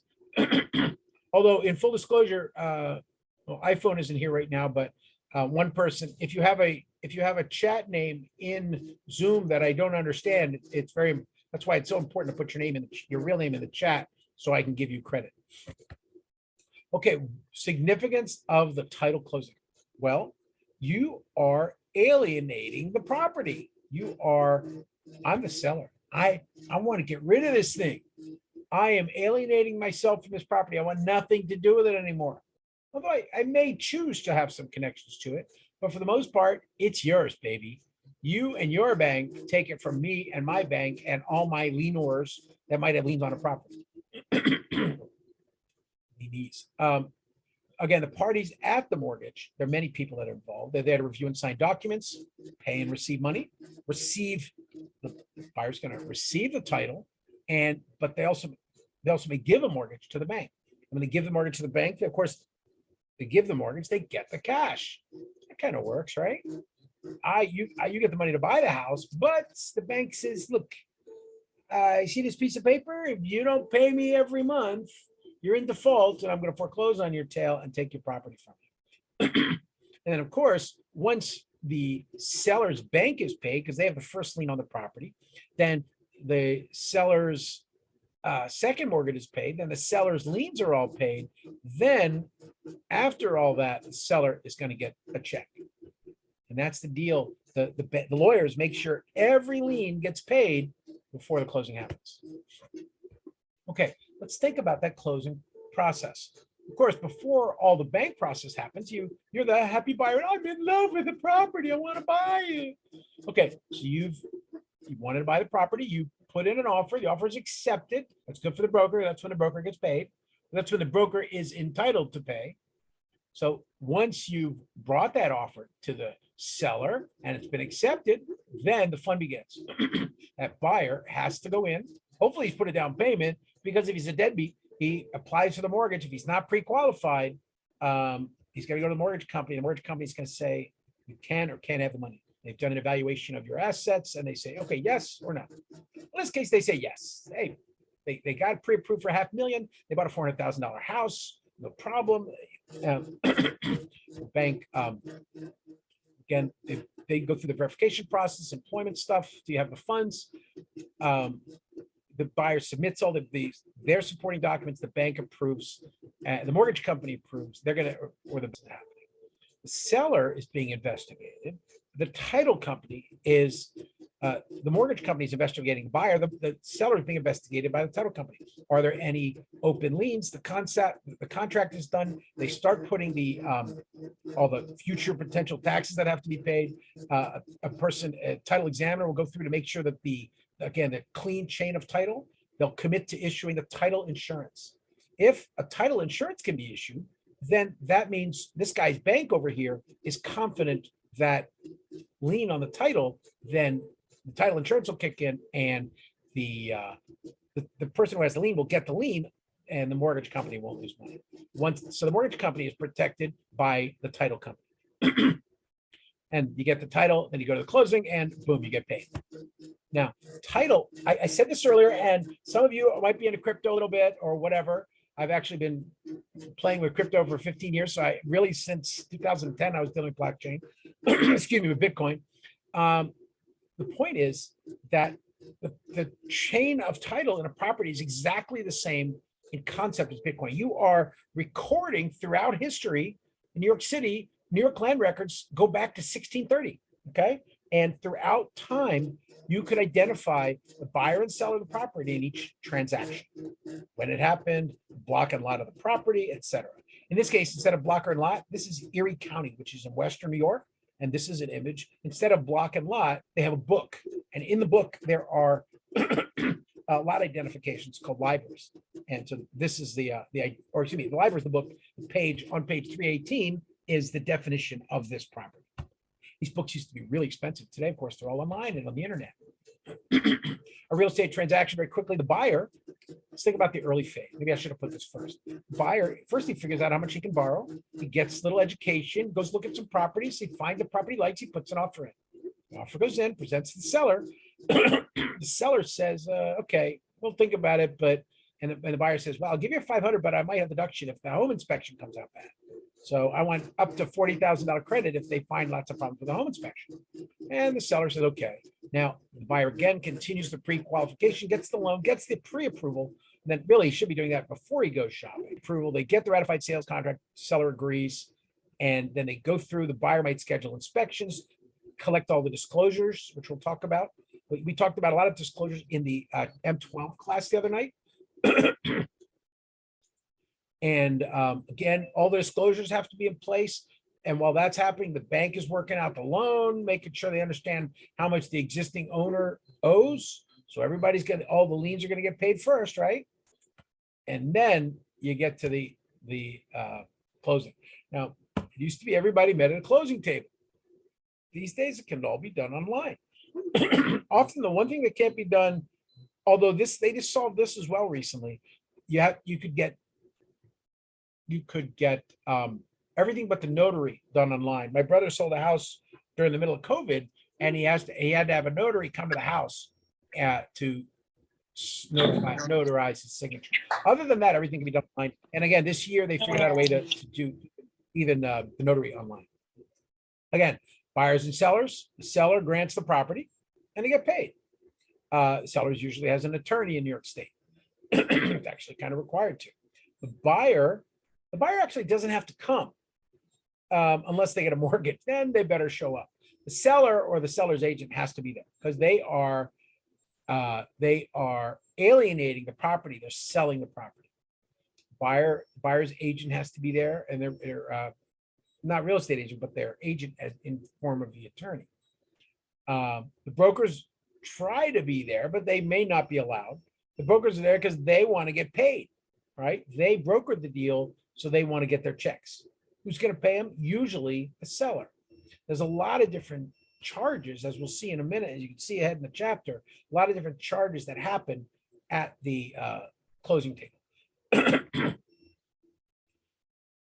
Of course, the title company is there because they are going to insure, and the bank also might be there. The title company is there to make sure everything works perfectly and everything, all the liens are closed out because they are certifying that the property is free and clear when it's sold. Again, closing tasks, follow the money. Again, all the documents are in order. The first thing gets paid off is existing liens, which means the seller's bank gets paid first. Seller's liens get paid first. Okay. Then the money left over, the equity, the buyer pays that seller that balance. Again, 3 days before, you've gotten a sheet that outlines what everybody's going to get closing table. So you've got plenty of time to think about everything, what the bank is, but also what the closing is. At the closing table, you got to make sure everybody's insurance is in place. The seller's insurance is valid all the way up to the minute of the closing. Because let me tell you, a lot of buildings burn down an hour after, an hour before closing. Just saying. One guy in Queens, he had 47 of his buildings caught fire within a month of him buying the properties. Think something might be wrong there? Well, actually, the feds got involved and blocked him from future sales. Again, it's a reminder of sometimes everybody in real estate doesn't have nice intent. Again, the insurance checks, the buyer's got to take all this information down and record the transaction. And the seller wants it too, right? Because the seller wants to get rid of all the debts of the property. So the seller wants to see that closing happen. They want to see the new deed go into place. So he has alienated the property and doesn't care about the property anymore. Again, lots of people involved in the closing, mortgage bankers, buyers, sellers, brokers, lots of people involved with cleaning up violations, et cetera. All that can be in play. I jokingly say checks and have it all in place. Sometimes at the closing table, the last minute, there might be prorating where you might want to have, a checkbook around just in case for each one of the potential fees that everybody's got to get paid. Again, it's going to be identified in advance, but you still, with prorating in particular, you want to have, you may, for instance, prorate the amount of gas, fuel oil in the tank right up to the day of buying. And the seller might say, I didn't use much oil, I got more oil, so you give me another $50. Whatever. The point is, and of course, everything's online in 2021. The notary public, as I said, may be available online. And what's the goal? At the closing, the goal is for the deed to convey the title. And who cares, right? Wow, I got a piece of paper, it's mine. No, it's not yours until that deed is recorded, because it's really yours when the government says it's yours. You've got it, but you got to pay taxes. And if you don't pay those taxes and you don't record that deed, you don't own the land. It's kind of a tricky statement, but it's very important to realize. Unrecorded property transactions don't really exist. These guys are loving life. They bought their new house, and they're ready to go. But if they didn't go down to record it at the county clerk's office, you got a problem. In New York City, I look up properties all the time. NYC.gov/ACRIS. Very important in New York City. You can look at the deeds. You can look at the easements. You can look at the previous mortgages, and it'll help you understand a property. Another thing you want to do, by the way, and this will also tell you if there are any liens on the property, like you haven't paid your water bill for 20 years. Okay, there's a lien recorded, and that might slow down the purchase. As a broker, you want to do due diligence. Part of due diligence is making sure the seller is behaving and telling you everything. The seller may not know there's liens on the property. You may not know until it's too late, till the lawyers get involved and spot it. But if the lawyers get involved, it's going to cost money, and most of all, it's going to cost time. I was asked to write a letter today for a seller of a property saying that everything's happy and we'll take care of the problem with the property. And I told her, sorry, it's a building department violation. I don't know if this is going to cost $20,000 or $200,000 to fix it. So I cannot issue a letter to you. She wasn't happy, and she's very upset and very sad because she can't sell her property, because that cloud on the title means she can't sell her property. That's a real-time, real event as we speak, as I'm trying to help her make her sale so she can move up to Westchester. It's got a new baby on the way.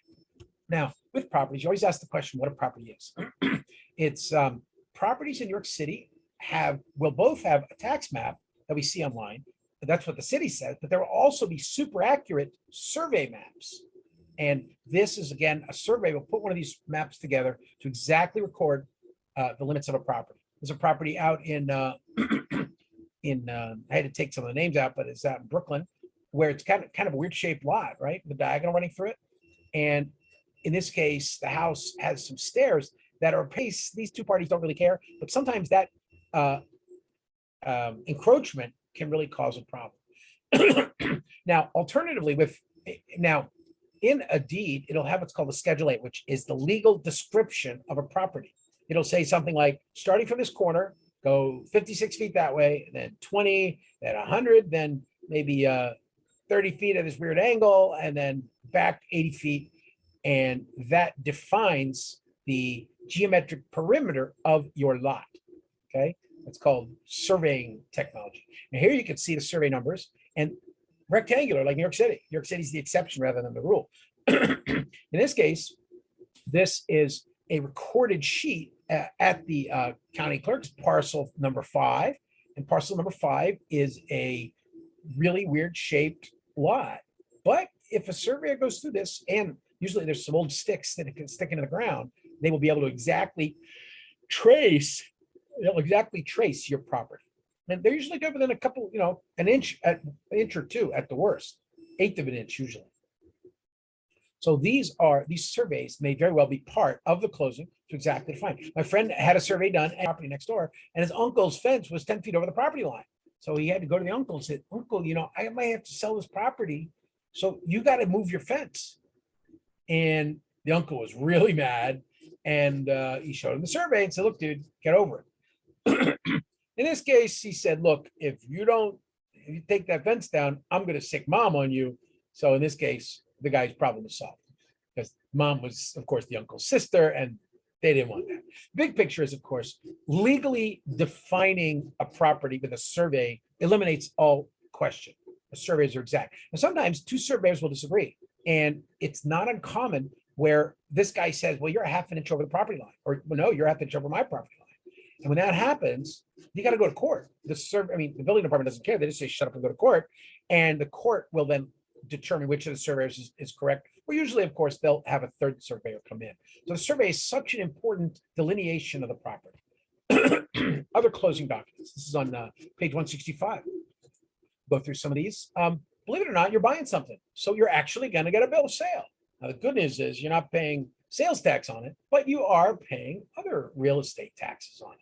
And the bill of sale is part of the process of transferring the property to you, the buyer. Broker's commission statement, that's a nice thing to have. That's the document that says the property sold for $1 million. I'm the broker. I had 4% commission. Somebody owes me, or the seller owes me a $40,000 commission. Now, I'm the seller's broker. I got a $40,000 commission, but I've got to split it 50-50 with the buyer's broker. So the buyer's broker gets $20,000. And then the buyer's broker's salesperson gets 30% or gets 70% of their 20,000. So the salesperson gets 13,000 or whatever, 14,000, and the broker ends up with only 6,000. The buyer's broker ends up with 6,000. But hey, the buyer's broker didn't do any work anyway. So what the heck? Of course, he did educate the buyer's agent, and that's why the buyer's broker gets paid. We'll talk later about how in real estate math, we'll think about how let's say $1 million commission breaks up, if it's 50-50, each side gets $500,000. You're the broker, you get 500,000. Your salesperson actually did the work, so they get 400,000. You only get 200, or you only get 100,000. And of that 100,000, you're going to pay with $1 million commission. You've got to pay 60,000 of it in taxes. So you, as the selling broker, only come out with about 40,000 bucks cash out of that $1 million commission. Just a little reminder of how the pie splits up in a typical deal. So the broker's commission statement is going to outline who gets paid what. Brokers and salespeople, buyers and sellers brokers. It is common, if they are available, a certificate of occupancy is required in a property listing. Certificate of occupancy is, they started issuing them in New York City in 1916. I just looked at one from the Bronx that a client sent me. That was in Brooklyn, I'm sorry. In Brooklyn from 1924. I actually have the oldest one, with the very first one was issued in 1916 up in Washington Heights, which in 1916, Washington Heights was a very, very fashionable neighborhood. Again, and also for you brokers to think about how properties and neighborhoods will grow and do well, and then maybe not so well, and maybe just die, and maybe get paved and rebuilt and start again. Or one of the things about real estate is, again, you've got to know where the trend is going to be. Think what the next meatpacking district is going to be. It's hard for many of you to believe, but if you know Williamsburg, Brooklyn, 30 years ago, Williamsburg was a stinking dump. Bushwick, nasty. Today, hipsterville, and one of the best neighborhoods in the United States by some things. Okay, so that certificate of occupancy tells the legal use of the building, how many families, for instance, and maybe that it's partly commercial. It might be partly a church. It might be part of I saw one of them was a Masonic lodge. One of them, it might be part office building or lots of other uses. It identifies the uses of the building. And that we'll talk about that in the land use in the M10 class. I will tell you, my M10 class is the most important class I teach because that's where the real value is in buildings. The closing form, again, like I said, 3 days before you go to the closing, all the expenses of closing need to be itemized. They've got to tell you in advance, okay, this is what all the fees are going to be. The lawyer gets this, lawyer gets that. First lien gets paid, second lien gets paid. And after all that, the owner gets, the seller gets his equity. Let's finish. Real estate transfer tax return, you got it. When you sell a property, you got to pay the taxes. So remember, you're going to pay the tax on the transfer as well as tax on recording the mortgage. These are costs that the government's going to take out of every deal. And in fact, the closing costs in New York State are, since they're the highest in the country, it's really dangerous to flip here because if you're paying 10% on the transaction fees, that can get pretty cumbersome when you're trying to make profit on a flip. Again, that disclosure statement for some of the terms, the estoppel certificates, identifying the tenant leases. I've got to put a list together for a house I'm selling because it has 3 different leases for tenants. So that estoppel certificate will identify what each tenant lease is. Simple things, smoke and CO detectors. Those have to be in there. Why? Because, you got to make sure the place is safe. I got to tell you, carbon monoxide detectors save a lot of lives. I can't even begin to tell you what I've seen when I was with the building department. FRPTA, this is a certificate for sellers that are not American citizens. So they will have a certificate at the closing table that says, I'm from Saudi Arabia and I'm selling the property to a guy from China. And neither of us is a citizen, but that's okay, as long as the taxes are paid. And the Saudi Arabian guy, the seller, fills out a FRPTA certificate. The broker has to make sure it's in place. And the Foreign Investor Real Property Tax Act, what it says is that seller has to put money aside. He has to register for American taxes, and he has to pay taxes for the property sale. And that money aside is used to pay that tax. Perhaps even more important today, flood insurance policies and home insurance policies have to be in place. Sometimes the seller doesn't know they're in a flood district. I just advised this morning, 7:30, the owner calls me. I'm ready to kill him. He's like, Brian, I got a problem at the site. I'm like, of course you have a problem. Your building is sitting on an old stream. Now, this is all the way in at 3rd Avenue in Upper Manhattan. 3rd Avenue, and it's in a floodplain. That's pretty amazing. So this guy would never know he's got to pay flood insurance, but he does because he's in an old riverbed. In fact, it's not only a riverbed up on 3rd Avenue, it's actually an earthquake zone. Yes, believe it or not, we have earthquake faults in Manhattan. Again, there's an installment land contract in case there's transactions on the land. There will be lead-based paint disclosure documents saying, yes, the house, we've gone through the house, we see no loose lead paint, but we assume somewhere in the house underneath the paint, there is lead, and the buyer has the right for 10 days to inspect. And comfortable with as their kids, they can cancel the deal. Again, there might be leases, as I said, you might own the house, but there might be a commercial lease or a residential lease in a property. And also, let's say there's 5 recorded liens on the property. Going into the closing, you better have those liens taken care of. So for instance, the ex-wife, she's going to do a quick claim deed saying, I don't have any claim on it. The husband's selling the property. It's none of my business. So she's going to do a lien because at one point she may have partly owned the property, but they got rid of it in divorce, as an example. I was just advising on one of those where, the divorce was pretty ugly. 10 years, they're fighting and fighting and fighting.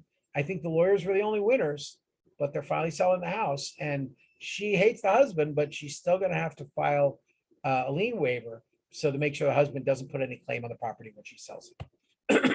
Excuse me. Of course, at the closing, you want the old mortgage. The gentleman, whereas this guy's holding the most beautiful thing of all, which is the paid mortgage, because he's selling property. And that payoff is going to be certified at the county clerk's office. They're going to record, just as they record the mortgage, they're going to record the satisfaction of mortgage. So you either paid the whole mortgage off. This guy won maybe the lottery or just worked really hard all his life, paid his mortgage off, did a great job. The bank said, hey, thank you. You were a great customer. You paid off your loan. And we sent a letter to the finance department that says, you've satisfied your mortgage. There is no more lien on the property. The seller's mortgage is resolved. Might get paid at the table. It might have gotten paid 5 years ago, 5 years before. What's if his mortgage is paid off? What is his equity in the property? 100%. He's a happy man. And of course, when you're doing the transaction, you're going to have a promissory note. The buyer is actually going to write a note to the bank to say, I'm buying the house. You're giving me a mortgage. I'm giving you a mortgage to the bank. The mortgage is giving me the cash. And with that, I'm also giving the bank a promissory note that says, this isn't just a lien. It's the fact that this money you gave me in this mortgage is actually because I'm buying the property and I promise to pay you back. Promissory note sounds stupid, but it's actually important. Again, insurance policies, the homeowner's insurance policy has to be in place. The first pass the government has at you, the real estate transfer report, where the government is, excuse me, the government is saying it went from party A to party B, and it's going to be recorded. And therefore, remember, you don't own the property until the state says you own the property. So that transfer report is what's going to be filed after all the closing to make it happen. It sounds dumb. Would you card your customer? Believe it or not, that's actually a big deal. Very, in this digital world, the good news is we kind of know who everybody is. I mean, as soon as I start talking to a person, I'm running a background check on them. You guys, while I'm talking, you guys probably already know that Brian's a jerk. He's got a website. He's used to be running the cement league. He caused the strike at the World Trade Center, and he's full of shit. And everybody on the internet says he's stuff. Sorry about the bad language. Not supposed to use that.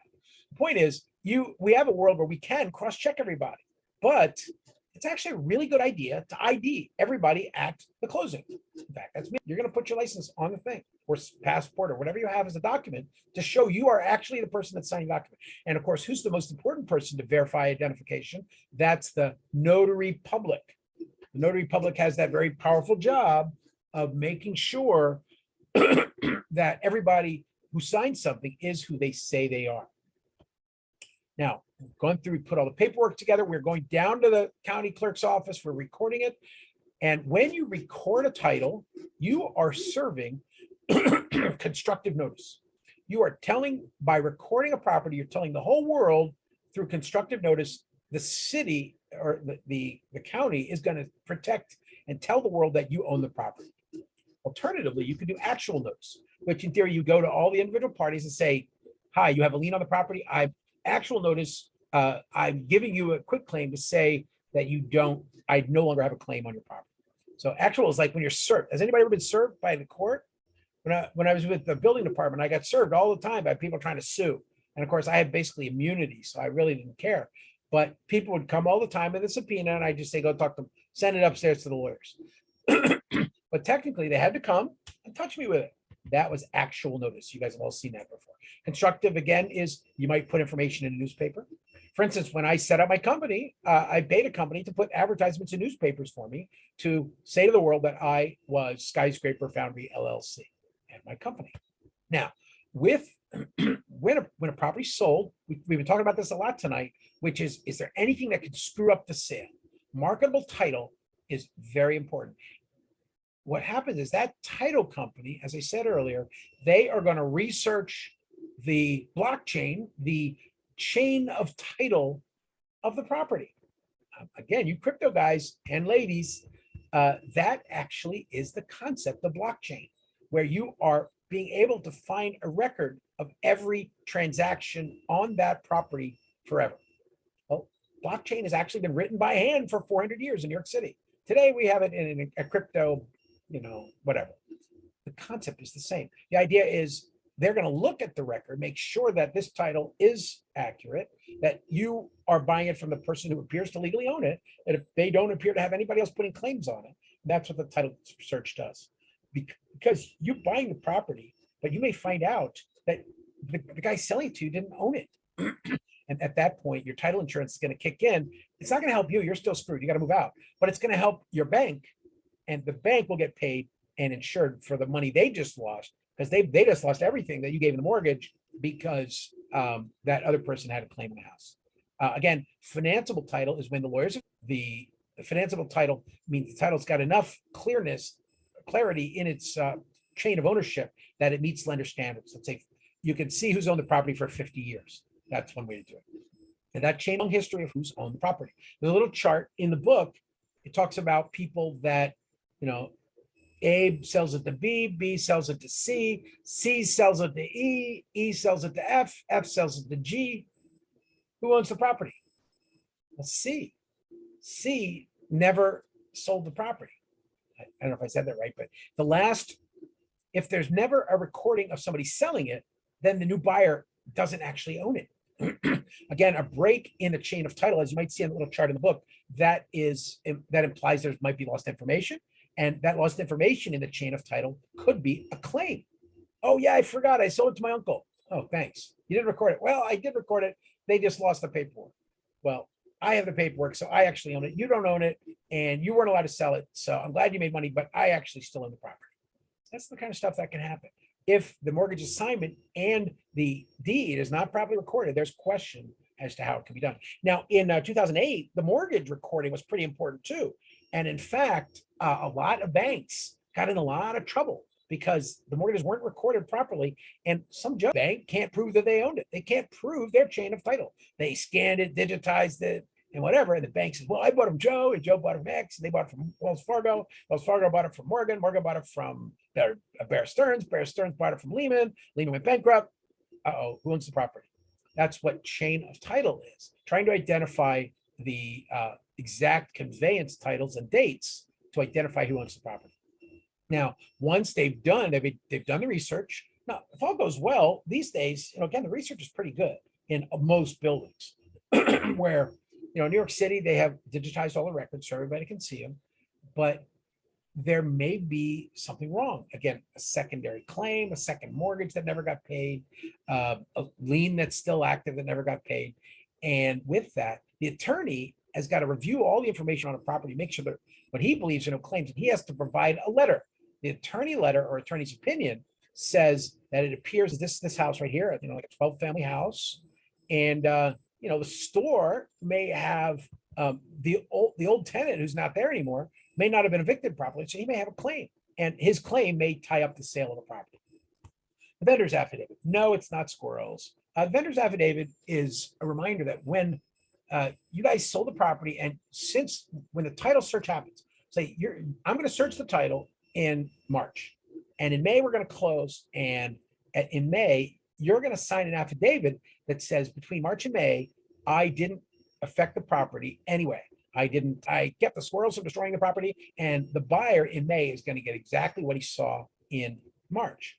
Now, there's an even more important of the vendor affidavit, which is, hi, I'm the seller, and about 2 weeks before the closing, I'm going to take a home equity loan on the property for $50,000, but I'm not going to tell the buyers that, and I'm going to stick the buyers with that home equity loan.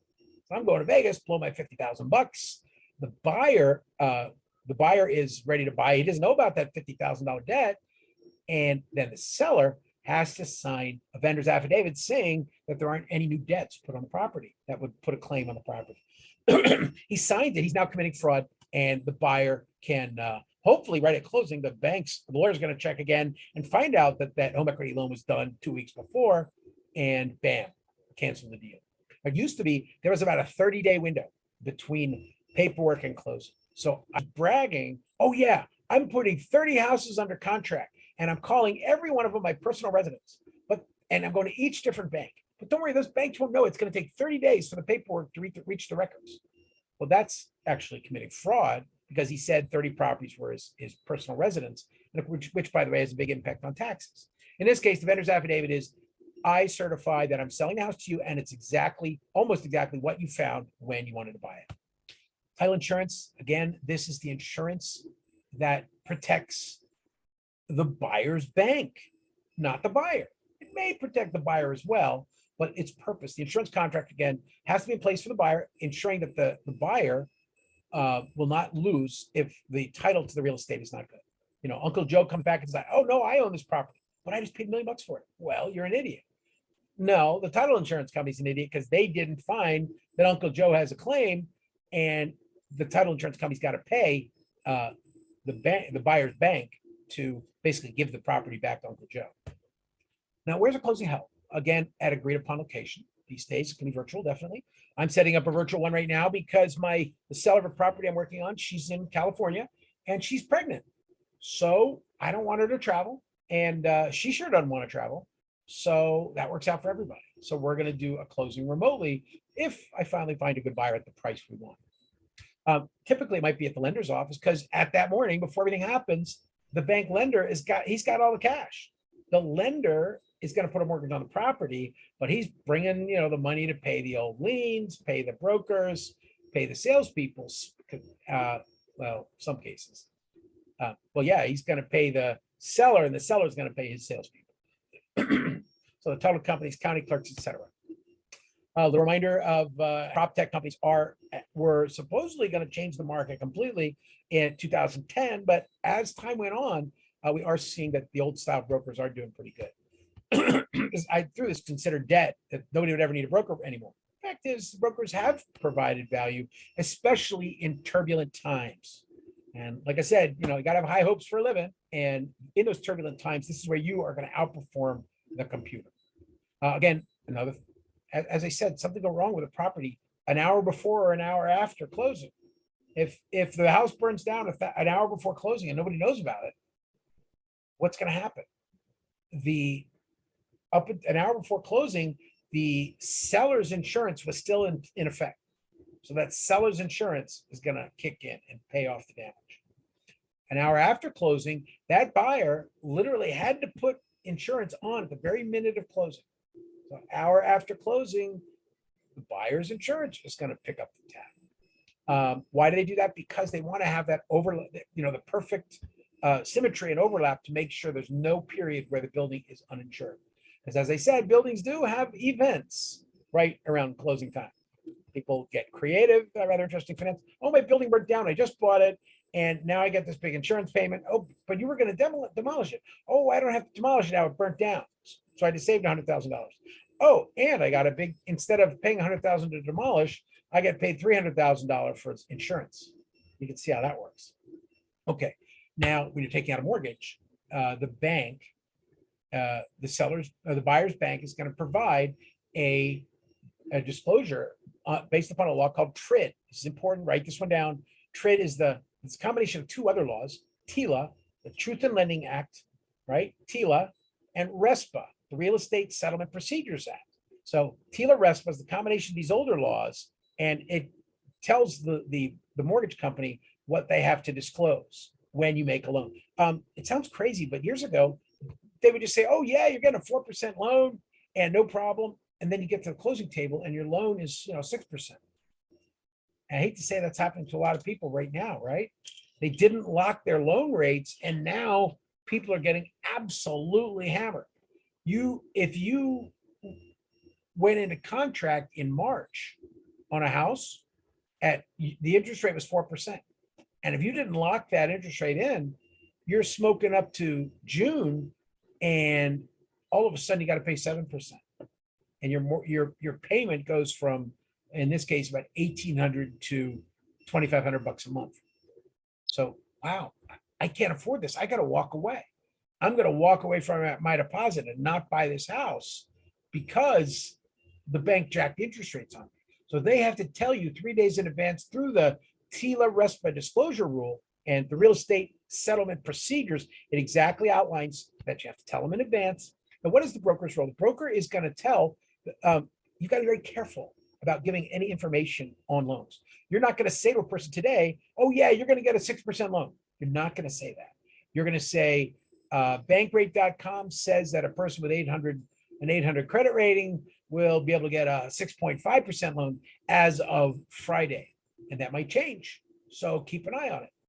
You've got to be really careful. Oh, and by the way, I've got a mortgage broker. I'll send you this person. Hopefully they'll give honorable to people when interest rates go up.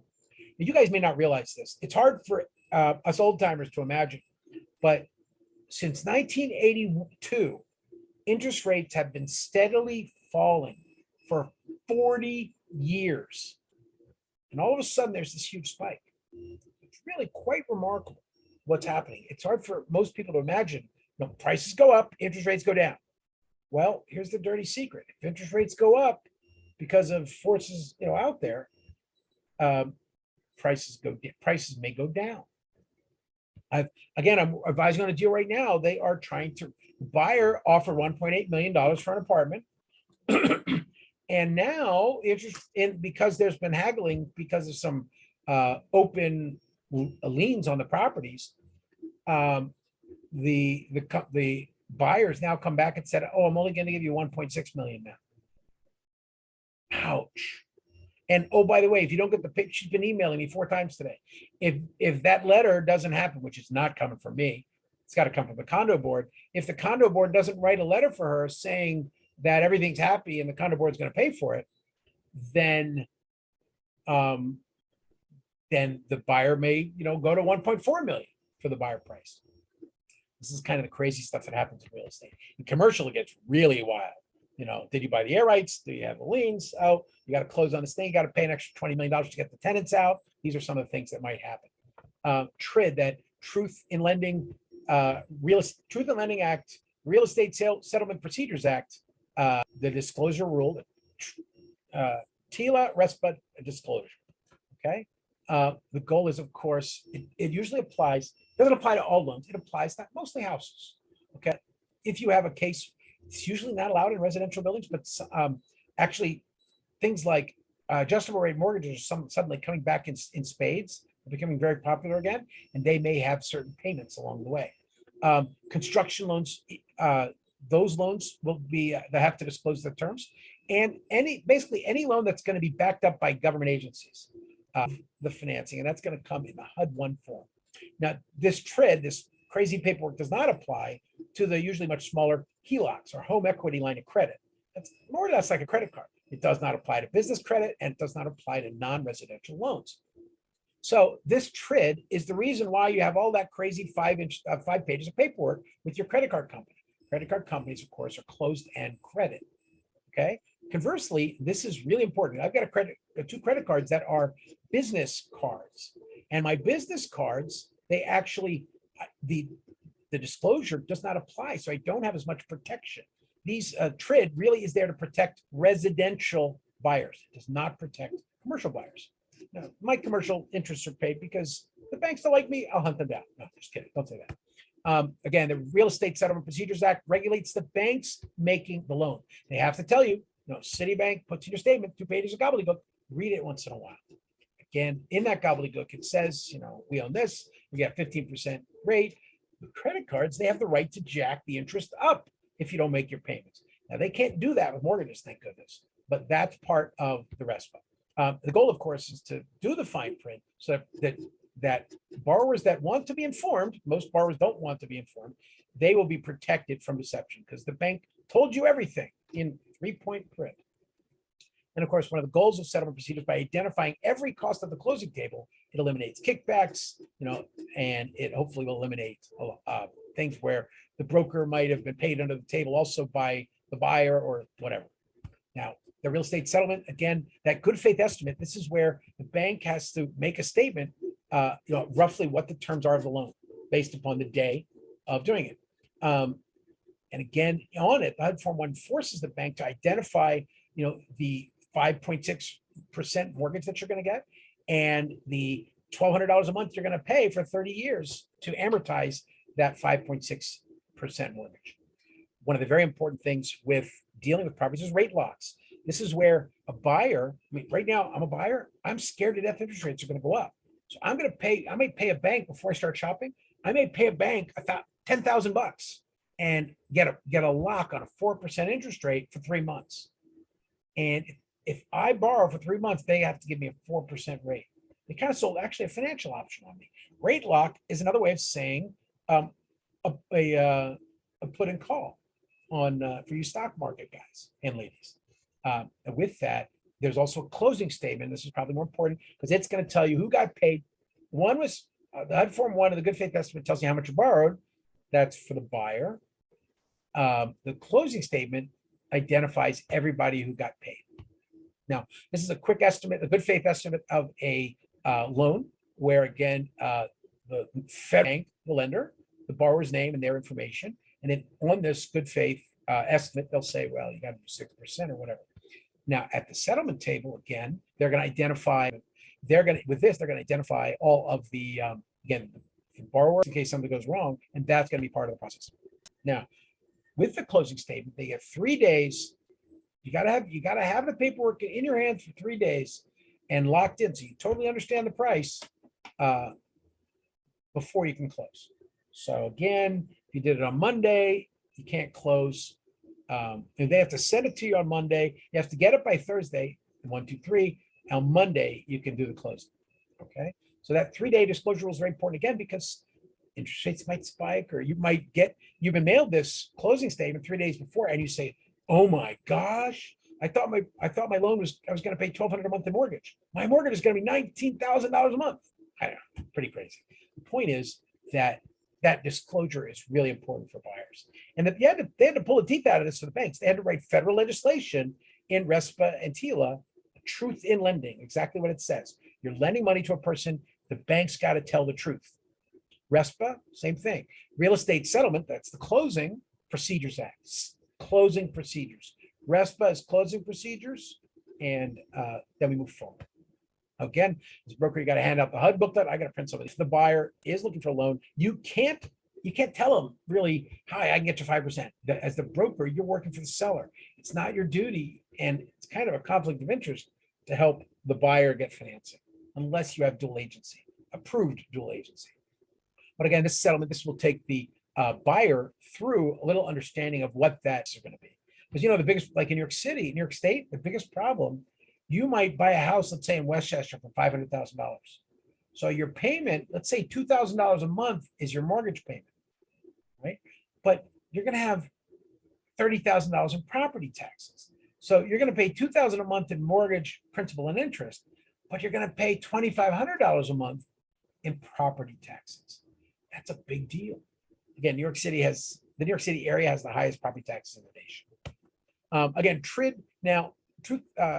the Truth in Lending RESPA did put a lot of burdens on banks. And the banks are actually really complaining because they say, we've got to do a lot more paperwork to comply. We're honest banks. Wells Fargo, ha ha ha. We won't trick you, ha ha ha. We won't add 1% to the mortgage at the last second, ha ha ha. Yeah, it's just some of the low life stuff they would do. So the bank, this is actually ongoing cost of compliance. That's actually bad. And because you've got all these extra costs, I'm not going to loan as much. I don't want to lend as much. And therefore, when I do a loan, instead of lending to the customer at 4%, I got to charge 5%. So that higher interest rate started work, they were going to make less loans. Well, last couple of months have been some of the best months in real estate history. Next couple of months are going to be some of the worst. That's all I think. Again, back to that closing costs and statements, the different types of costs, title, recording fees, prepaids, escrows, and prorated expenses, insurance, loan-related fees like, you might pay an original fee or points, underwriting costs, credit reports, sometimes in New York State, property-specific or third-party fees. There are lots of little fees that could be adding up at the closing table, and we'll go through some of them now. Okay, the seller. You figure, man, seller's loving life. I'm getting rid of this property. I'm getting paid. But before he gets his money, the seller's got to pay what? You. Well, first he's got to pay a transfer tax to actually transfer it to somebody else. That's got to be paid before the loan is going. The lender's going to pay you. The real property transfer report's going to get filled out. There's our FERPA certificate again, which is in case again, the buyer or seller, or the buyer is, excuse me one more time, if the seller is a foreign national, they have to, again, set 10% aside, fill out this form saying that, yes, we did all the paperwork already and we paid our 10% and we'll square it out with the IRS. And of course, the broker's commission, again, we like that. In New York State, you're going to pay money for the escrow. Of course, you're going to pay, the seller is going to have attorney's fees.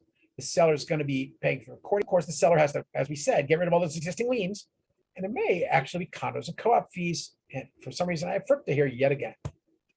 Other closing costs I found, it's not a move-out fee. Let's say you're moving out of a condo.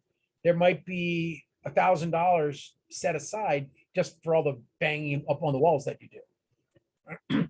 Now, in the process, you're going to get to the real property transfer report. For the most part, the lawyer's going to fill this out. Actually, not for the most part, period, because this is a legal document. It's going to be recorded. So again, what does it do? It describes, says who the buyer is, says what the property is, who the seller is, what day you closed, how much did you pay, size of the lot, kind of building it is, and then down at the bottom, some tax information. And then, hey, I'm the buyer, and hey, he's the buyer's attorney. And ironically, who's the seller? All these people have to get to the property transfer report, drop about 150 bucks, 125 bucks for residential, 350 for other types of properties. It's called an RP 5217. And it's recorded in the New York State Office of Real Property Tax Services. And because every transaction is recorded, one of the nifty things you can do is you can actually look for all the data. Well, of course, Zillow has already taken all that data, and you can see this buying and selling information on Zillow Maps or Zillow's Maps or CoStar's Maps, etc. This is the transfer report that tells the world how much you paid for it. And there's going to be some transfer taxes as well. These transfer taxes, like I said, closing is the most expensive in New York of any country. So a property, let's say, so you spend $5 million, you're going to do, New York State's going to get 1.4, New York City's going to take 1.425, and there's an MTA 1.5. So they're basically pounding you for almost 4.5% just in transfer taxes, and then 2% on the mortgage. And this stuff's going to start adding up, and lawyers and et cetera, and brokers' fees. You can see where this gets ugly. You also can see that New York City and New York State have what's called mansion taxes. If you sell a really expensive building, you're going to pay, in this case, just for these taxes, you're going to pay about 6%. 6% of 25 million bucks is about $1.5 million just in taxes. So, hey, you made a lot of money selling. You made a $10 million profit, but after taxes and lawyers, sellers, brokers fees, you may only have 2 or 3 million. And oh, by the way, then any profit, the tax man's going to get you 2 for income tax, in which case, well, sometimes for income tax. Again, as you can see with this mansion tax, 20 million, they're going to take a good chunk at you. Total transfer tax over 25 million, about 6%. Now, the argument obviously is, oh, you're rich, you must be evil, so you got to pay 6% tax. Well, here's a little secret. If everybody keeps treating rich people in New York City as they're evil, they're going to leave. In fact, here's the bad news. It's already happened. A large amount of the people that are very rich that pay a large amount of the taxes of New York City, because of these transfer taxes, they and many other risks and disrespects, they are leaving New York City. So there's going to be a lot less. I read a number that said 40,000 people pay half of the taxes of the 8 million people of New York City. So things to think about. The estoppel certificate. This is a certificate that's going to be due at the closing. The seller should provide an outline of what the lease terms are. And I got to tell you, I'm a buyer. I have to have this before. This must be provided to me before. Again, they'll identify the rent, the prepaid rent. The guy's got 3 more years on his lease. Account to a lawyer, and at the end of the year, at the end of the tenancy, we'll use that $1 million to fix the property up and get rid of it, and give some of the money back to him because he was a nice guy and he didn't destroy the property. In the estoppel certificate, sometimes the tenants may have options to buy. This option of what's called first right of refusal. I had a tenant with first right of refusal, and it cost me a real estate deal. It took 2 extra years to close a deal because of the tenant having the right of first refusal, and they just dragged it on in court. Subleases, of course, that can be challenged. There's our infamous FERPTA again. What does the FERPTA require? The owner, the foreign sellers, have to pay again 10% tax on capital gains. If they just pay the guy and he flips off to the country, the broker could potentially be liable. So there's a quick reminder what the heck a FERPTA is. Did you sell U.S. real estate? Yes. Okay. Are you a non-citizen? Yeah. I'm a citizen of Montenegro. So is the property $700,000?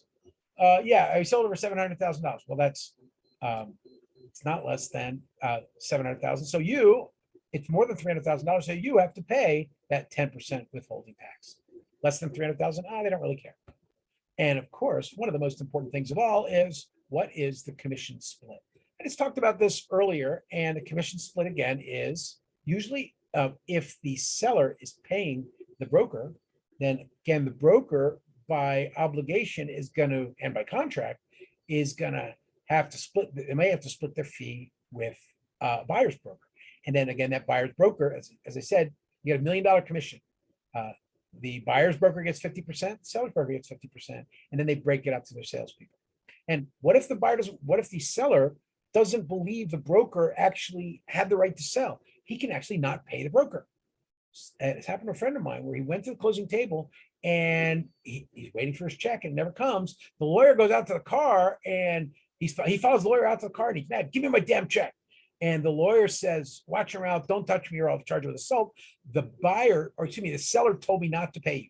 So he had to sue the seller to get his commission split. And he did, and he won, and he doesn't want to do business with that guy again. Again, the Commission Escrow Act, when the good news is with 1 to 4 family houses, the broker has a little protection. If you're selling a 4-family house, the broker can, if the seller says, I don't want to pay the broker, the seller must deposit the broker's commission with the county clerk. County clerk will hold it until they go to litigation or agree how much the the broker should be paid. That's kind of middleman. It's usually, again, just for residential properties. But the idea is to try to, have some protection for the broker. Otherwise, people are going to get violent.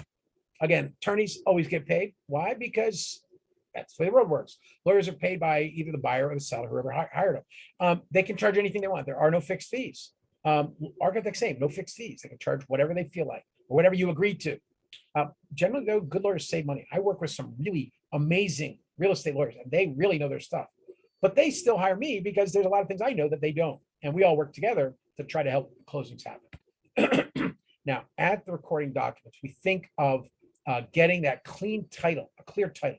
Now, will of course be paid and satisfied. So a satisfaction of the previous mortgage is recorded.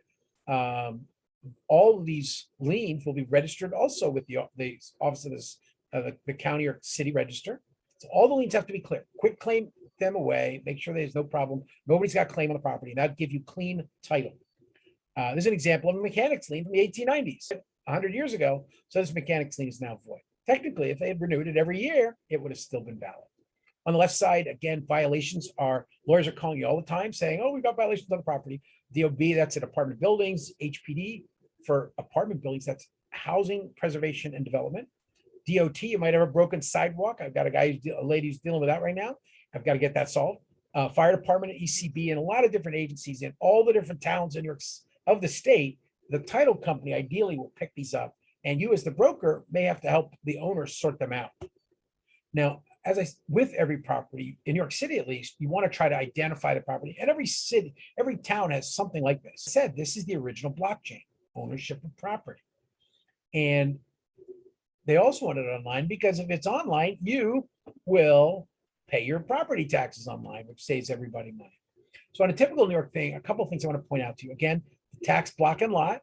This bin is actually very important, but for the most part, just the block and lot is good enough. Does it have a C of O? If it does, you'll click that view certificates and it may actually have 100 C of Os. You got to find the most recent one. This big red banner means somebody owes us some serious money. Civil penalties are due on the property. Again, that would be something that would stop a purchase. Is the property in a landmark or a floodplain or other things? That would appear. Again, lots and lots of open violations. Really, really bad. Include 3 work without permit. And each of those is at least $6,000 a piece. So as you can see, you got a lot of money.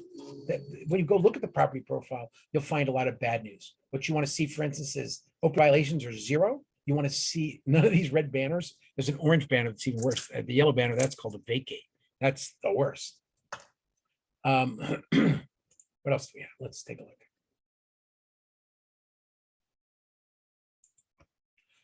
Now, there might, again, lots of fees pop up. One of them is not a government fee, but it might be a privately agreed to fee. In your deed, you agreed to follow the co-op rules. And the co-op said, if you move out within, let's say, 2 years of buying the place, you got to pay a flip tax. That means you were flipping the property and, instead of investing in our building and trying to become part of the community, you are flipping and getting back out. So when you do that, the building might say you have to pay a 10% flip tax. And that counts the wear and tear, but it's also a discouragement to people buying and selling and buying and selling and buying and selling, which really reduces the people who live in a building and reduces the quality of life. Of course, we talked about some of the costs of the sellers. There is bringing the money, right? Well, first of all, he's got to get the credit report and appraisal fees that may be handled these days. The home inspection is a pretty smart thing to do. They don't have to do it. In the last couple of years, a lot of people did not do home inspections, and 2 years later, they are regretting it because they waived no contingencies. And 2 years later, they can't sell the property because it has some really big problems. That the buyer is going to give a mortgage and receive cash. So there's a mortgage record tax return to document the money received. The purchaser also, of course, they got their title insurance to make sure that the banks are protected in case there's a claim. Of course, they got to pay their attorneys. They got to pay their lenders. The banks might have a lot of fees. Where's that backed up from? The TILA, the Truth in Lending Act, is going to tell you 3 days before what all your lender fees are going to be. And then also, as I said, the mansion tax, some of it's paid by the seller, some of it's paid by the buyer. Again, the home inspector is a lot of that. Did it last night till 10 o'clock. And that person is going to try to identify problems in a building. They're going to walk down, look. An engineer can charge a lot more, they'll do that. But that general observation of potential problems is what a home inspector does. Oh, okay, you've borrowed the money. Now you got to go to the bank and record your mortgage. The bank says, man, I got a lien on your property. We're going to record that mortgage to say nobody can do anything on this property until the bank, get paid back. I want my mortgage paid off before a new buyer takes over the property. And again, that mortgage tax return can be anywhere from 3/4 to 2.8%, again, based on the price of the house. So again, that mortgage tax return is a good little website to do a little research. Again, here they're saying the buyer's cost, the seller's cost can be quite significant. And the buyer, again, will also have costs, things like recording the mortgage, et cetera. And on their website, you go to more detail. But again, seller, of course, the seller is going to get stuck with probably the worst, which is the broker's fee, transfer taxes, et cetera. So as you can see, between the buyer and the seller, there's a big chunk of taxes being paid. This is a good example of the mansion tax. Again, this property was for sale for it was for sale for $50 million. It sold for $25 million. This is the Epstein house on the Upper East Side. I was asked to advise on the deal, and I said thanks, but no thanks. Very simply, for instance, if you sell a house for $1.5 million, it's more than $1 million. So your tax is 1% of the 1.5, or about $15,000. And as you can see, the tax rates go up: 1%, 1.25. For 3 to 5 million, 5 to 10 million, it's 2.25, et cetera, et cetera. So you're buying a $50,000 house, $50 million house, you're paying a lot of taxes. Now, at the closing, there may be a little give and take. Again, I got 100 gallons of oil I didn't think about. You got to pay me the oil cost based on the day we agreed to close. So the day we agreed to close, the oil was $2 a gallon. Today, it's $5 a gallon. You may have a clause that says you'll set it to the day of closing. So they may have to pay you 100 gallons times 3 gallons difference, or maybe $300. That'd be an example of a prorating. Another example, this is a quick breakdown of the typical parties in a closing statement. The seller, right? The seller is going to receive $400,000, and he had some prepaid taxes. So he actually gets $406,000 out of it. But the seller had to pay the broker. So the broker got $24,000. So the sale of the property plus the prepaid taxes is what he got in, minus the broker's fee. He's ending up with about $382,700 that he's actually receiving as pure equity. The buyer is debited $400,000 because he's borrowing it from the bank. He's got to pay that $6,700 for the seller for a bunch of prepaid taxes and stuff. And he's got a lot of other fees, but one of them might be the survey fee. And after it all, hold on for a second. What's up? Hey, bud. So as we go through this, we can see how the costs would balance out in a prorating to settle up all the little costs. And there might be dozens of little costs at that final closing table: oil, taxes, prepaid homeowners association fees, et cetera, et cetera. That all gets balanced based upon how many days are left in a year. Of course, closing costs, as I said, can get very expensive. We are pretty brutalized here on that. Another aspect might be the title insurers. Title insurers are required in New York State, but they are not required everywhere. I guess these states think they have really good records, therefore title insurance isn't necessary. One great example of title insurance is Oklahoma. Everybody thought they owned their properties, but then all of a sudden in Oklahoma, they find out that the Supreme Court last year decided, the Supreme Court decided that 40% of the state of Oklahoma actually was owned by an Indian tribe. So 40% of the state of Oklahoma was given to the thing. So everybody technically lost ownership of their properties. Again, key terms for the chapter for closing. I'm gonna let you guys read these yourselves. Again, hopefully we've covered a lot of these things. We were just talking about, for instance, the credits and debits at the closing. There's a good old RESPA. I hope all these terms are now good with you. Get in the back of the book. And a couple quick questions as we go through the night stuff. For instance, a legal right to enter somebody else's property, that may be a legal right, it's recorded. So that might be an easement. A formal easement by long-term use, is an easement by prescription. An example of an easement in gross, a gross easement means they have like total control to go anywhere they want. So that would be a utility pole. Utilities are gross. A mechanic's lien would take priority for payment based upon when it was recorded. 10 contractors don't get paid. They all run down. The first guy to the recording office, he's the one who's going to get paid first. Quick shot at some of the websites out there for real estate. Again, just be aware, you're going to read a lot. I will say, if you read nothing, The Real Deal is my personal favorite, but I've been getting a lot out of LoopNet lately in terms of real estate articles that help me understand the marketplace. And best of all, it's the end of the lecture tonight. Does anybody have any questions?